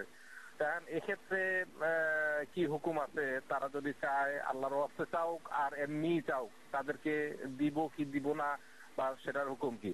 একটা প্রশ্ন। দ্বিতীয় প্রশ্ন, আমেরিকায় অনেক ক্ষেত্রে রাস্তার পাশে অনেক ভিক্ষুক আইসা চায়, এবং এটা নিশ্চিত যে সে ওই ভিক্ষা নিয়ে গিয়া সে আর এক বোতল মদ কিনে খাবে, যেহেতু তার মুখ থেকে মদের গন্ধ তখনও পাওয়া যাচ্ছে। তো এক্ষেত্রে কি হুকুম আছে? জাযাকাল্লাহু খাইরান। আলহামদুলিল্লাহ ওয়াসসালাতু ওয়াসসালামু আলা রাসূলিল্লাহ ওয়া আলা আলিহি ওয়া সাহবিহি ওয়া মান ওয়ালা। সুন্দর প্রশ্ন করেছেন ভাইয়া। তবে আলোচনা মনোযোগ দিয়ে শুনেছেন কিনা আমি জানি না। আলোচনার মধ্যে এর হুকুমগুলো চলে এসেছে, একেবারে ভেঙে ভেঙে আলোচনা করেছি। বলেছি যে কেউ যদি হারাম কাজে আল্লাহর নামে চায় তাহলে দেওয়া যাবে না। হারাম কাজে আল্লাহর নামে চায়, এবং মদের কথাকে উল্লেখ করেই বলেছি যে আল্লাহর রাস্তায় দাও আমি এক বোতল মদ খাবো, জি না, তা দেওয়া যাবে না, করা যাবে না। ভেঙে ভেঙে হুকুমগুলো বর্ণনা করা হয়েছে। দ্বিতীয় বিষয় হচ্ছে যে কথা বললাম যে ফকিরদের বাড়ি আছে, ব্যাংক আছে, এই আছে সেই আছে, সেই অবস্থাতে আপনার যদি জানা থাকে তারপরেও যদি সেই লোকটা আল্লাহর নামে চায় তাহলে উত্তম হচ্ছে তাকে দেওয়া, উত্তম হচ্ছে তাকে ফিরিয়ে না দেওয়া। হাদিসে স্পষ্ট বর্ণনা হয়েছে উত্তম হচ্ছে তাকে ফিরিয়ে না দেওয়া, তাকে দেওয়া উত্তম হচ্ছে তাকে ফিরিয়ে না দেওয়া, যেহেতু আল্লাহর নামে চাচ্ছে। আর যদি না জানা থাকে তাহলে তো বলার অপেক্ষায় রাখে না, না জানা থাকলে দিয়ে দিতে হবে, দিয়ে দিতে হবে। আল্লাহর নামে চাইলে ফিরিয়ে দেওয়া যাবে না। আর হারাম কাজে আল্লাহর নামে চাইলে দেওয়া যাবে না। যে কোনো হারাম কাজে, যে কোনো হারাম কাজে, পাপাচারের কাজে আল্লাহর নামে চাইলে দেওয়া যাবে না। জাযাকাল্লাহ মতি ভাই। তো ইনশাআল্লাহ তাদের শেষ করে দেন। তো আরো হয়তো কেউ প্রশ্ন করতে চাচ্ছিলেন, তাদের জন্য বলছি ইনশাআল্লাহ আমরা আল্লাহ হাতে বাঁচা রাখলে নেক্সট উইকে আবার আমাদের বাকি প্রশ্নগুলো জেনে নেওয়ার চেষ্টা করব। এক ভাই ছিলেন সম্ভবত কানাডার এক ভাই, লাস্টে এক ভাই ছিলেন, ওনাকে একটু সুযোগ দিয়ে দেন, এক মিনিট। আচ্ছা জাযাকাল্লাহ। মতিউর রহমান ভাই প্রথম ছিলেন, আমাদের এক সিস্টার ছিলেন আপনাকে, ওনারা দুইজন কথা বলতেন সিস্টারের আগে, আপনারা সিস্টারের কথাটা শুনেন নাই। আচ্ছা বাহ, হতে পারে। এখন কানাডা থেকে কেন ব্রাদার প্রশ্ন করতেছিল কিনা জানি না, তা আমি সিস্টেম চেঞ্জ করে দিই যে ব্রাদার না সিস্টারকে বলেন। আচ্ছা সিস্টার যদি হয়ে থাকেন যে প্রশ্ন চাচ্ছিলেন ইনশাআল্লাহ লাস্ট প্রশ্ন করবেন। জাযাকাল্লাহ। আসসালামু আলাইকুম। ওয়ালাইকুম আসসালাম। আমার একজনের তরফ থেকে একটা কোশ্চেন, যে আমরা শুনছি যে যাকাতের ব্যাপারে এই সম্পত্তি থেকে আয় হয়, সম্পত্তির যাকাত দিতে হয় না, মানে আমি আসলে আরেকটাই বলছি। তো এর বেসিসে সে একজন লোক উনি করছেন একটার পর একটা জায়গা কিনে ফেলছেন। হ্যাঁ, কথা বোঝা যাচ্ছে না, আবার শুরু করেন। কথা বোঝা যাচ্ছে না, আবার শুরু করেন। আমরা এরকম একটা আইডিয়া আমরা যে জমি থেকে আয় হয় না সেই জমির যাকাত হয় না, এরকম আছে কিনা আমি শিওর না। তো এইরকম একটা অপিনিয়নের ভিত্তিতে একজন ভদ্রলোক একটার পর একটা জায়গা কিনছেন, কারণ উনি ভাবছেন যে জায়গার যাকাত দিতে হবে না। তো ওনার 20টা জায়গা এরকম আছে, কিন্তু আসলে ঢাকাতে তো জায়গা একবার কেনার পরে এটার দামগুলো বাড়তি, তো এটা তো বিজনেসের মতো, এটার কি যাকাত হবে না? তো ভাইয়া যদি এটা বলতেন। জাযাকিল্লাহ খাইর। আলহামদুলিল্লাহ ওয়াসসালাতু ওয়াসসালামু আলা রাসূলিল্লাহ ওয়া আলা আলিহি ওয়া সাহবিহি ওয়া মান ওয়ালা। সবার অবগতির জন্য জানাচ্ছি যে ইনশাআল্লাহ যাকাতের উপরে বিস্তারিত আলোচনা হবে, ইনশাআল্লাহ বিস্তারিত আলোচনা হবে যাকাতের উপরে। তারপর প্রশ্ন শেষে বলে দিচ্ছি যে যেই জমিতে ফসল হয় না সেই জমির যাকাত নাই। এটা হচ্ছে ফসলি জমির জন্য। যেমন দেশের কৃষকরা রয়েছে, কৃষক জমিটা কিনেছেন ফসল আবাদ করার জন্য, তার বাবা মা থেকে তিনি মিরাজ সূত্রে পেয়েছেন, তার উদ্দেশ্য হচ্ছে সেটা ফসল আবাদ করবেন, প্রতি বছর ধান লাগাবেন, গম লাগাবেন, ভুট্টা লাগাবেন, সরিষা চাষ করবেন, বেগুন ক্ষেত করবেন, ফসলি জমি। জমিটা যদি ফসলি জমি হয়, ফসল আবাদ করার জন্য হয়ে থাকে, তাহলে সেই জমিতে যে ফসল আসবে সেই ফসলের উপরে যাকাত আসবে, সেই ফসলের উপরে যাকাত আসবে। আমাদের দেশে আমাদের আলেম ওলামারা যাকাতের বিষয়ে একেবারে খুব খুব ভোর পেঁচ লাগিয়ে দেন, যার কারণে মানুষ দ্বিধা দ্বন্দ্বের মধ্যে পড়ে যায় একদম দ্বিধাদ্বন্দ্বের মধ্যে পড়ে যায় মানুষ। কিছু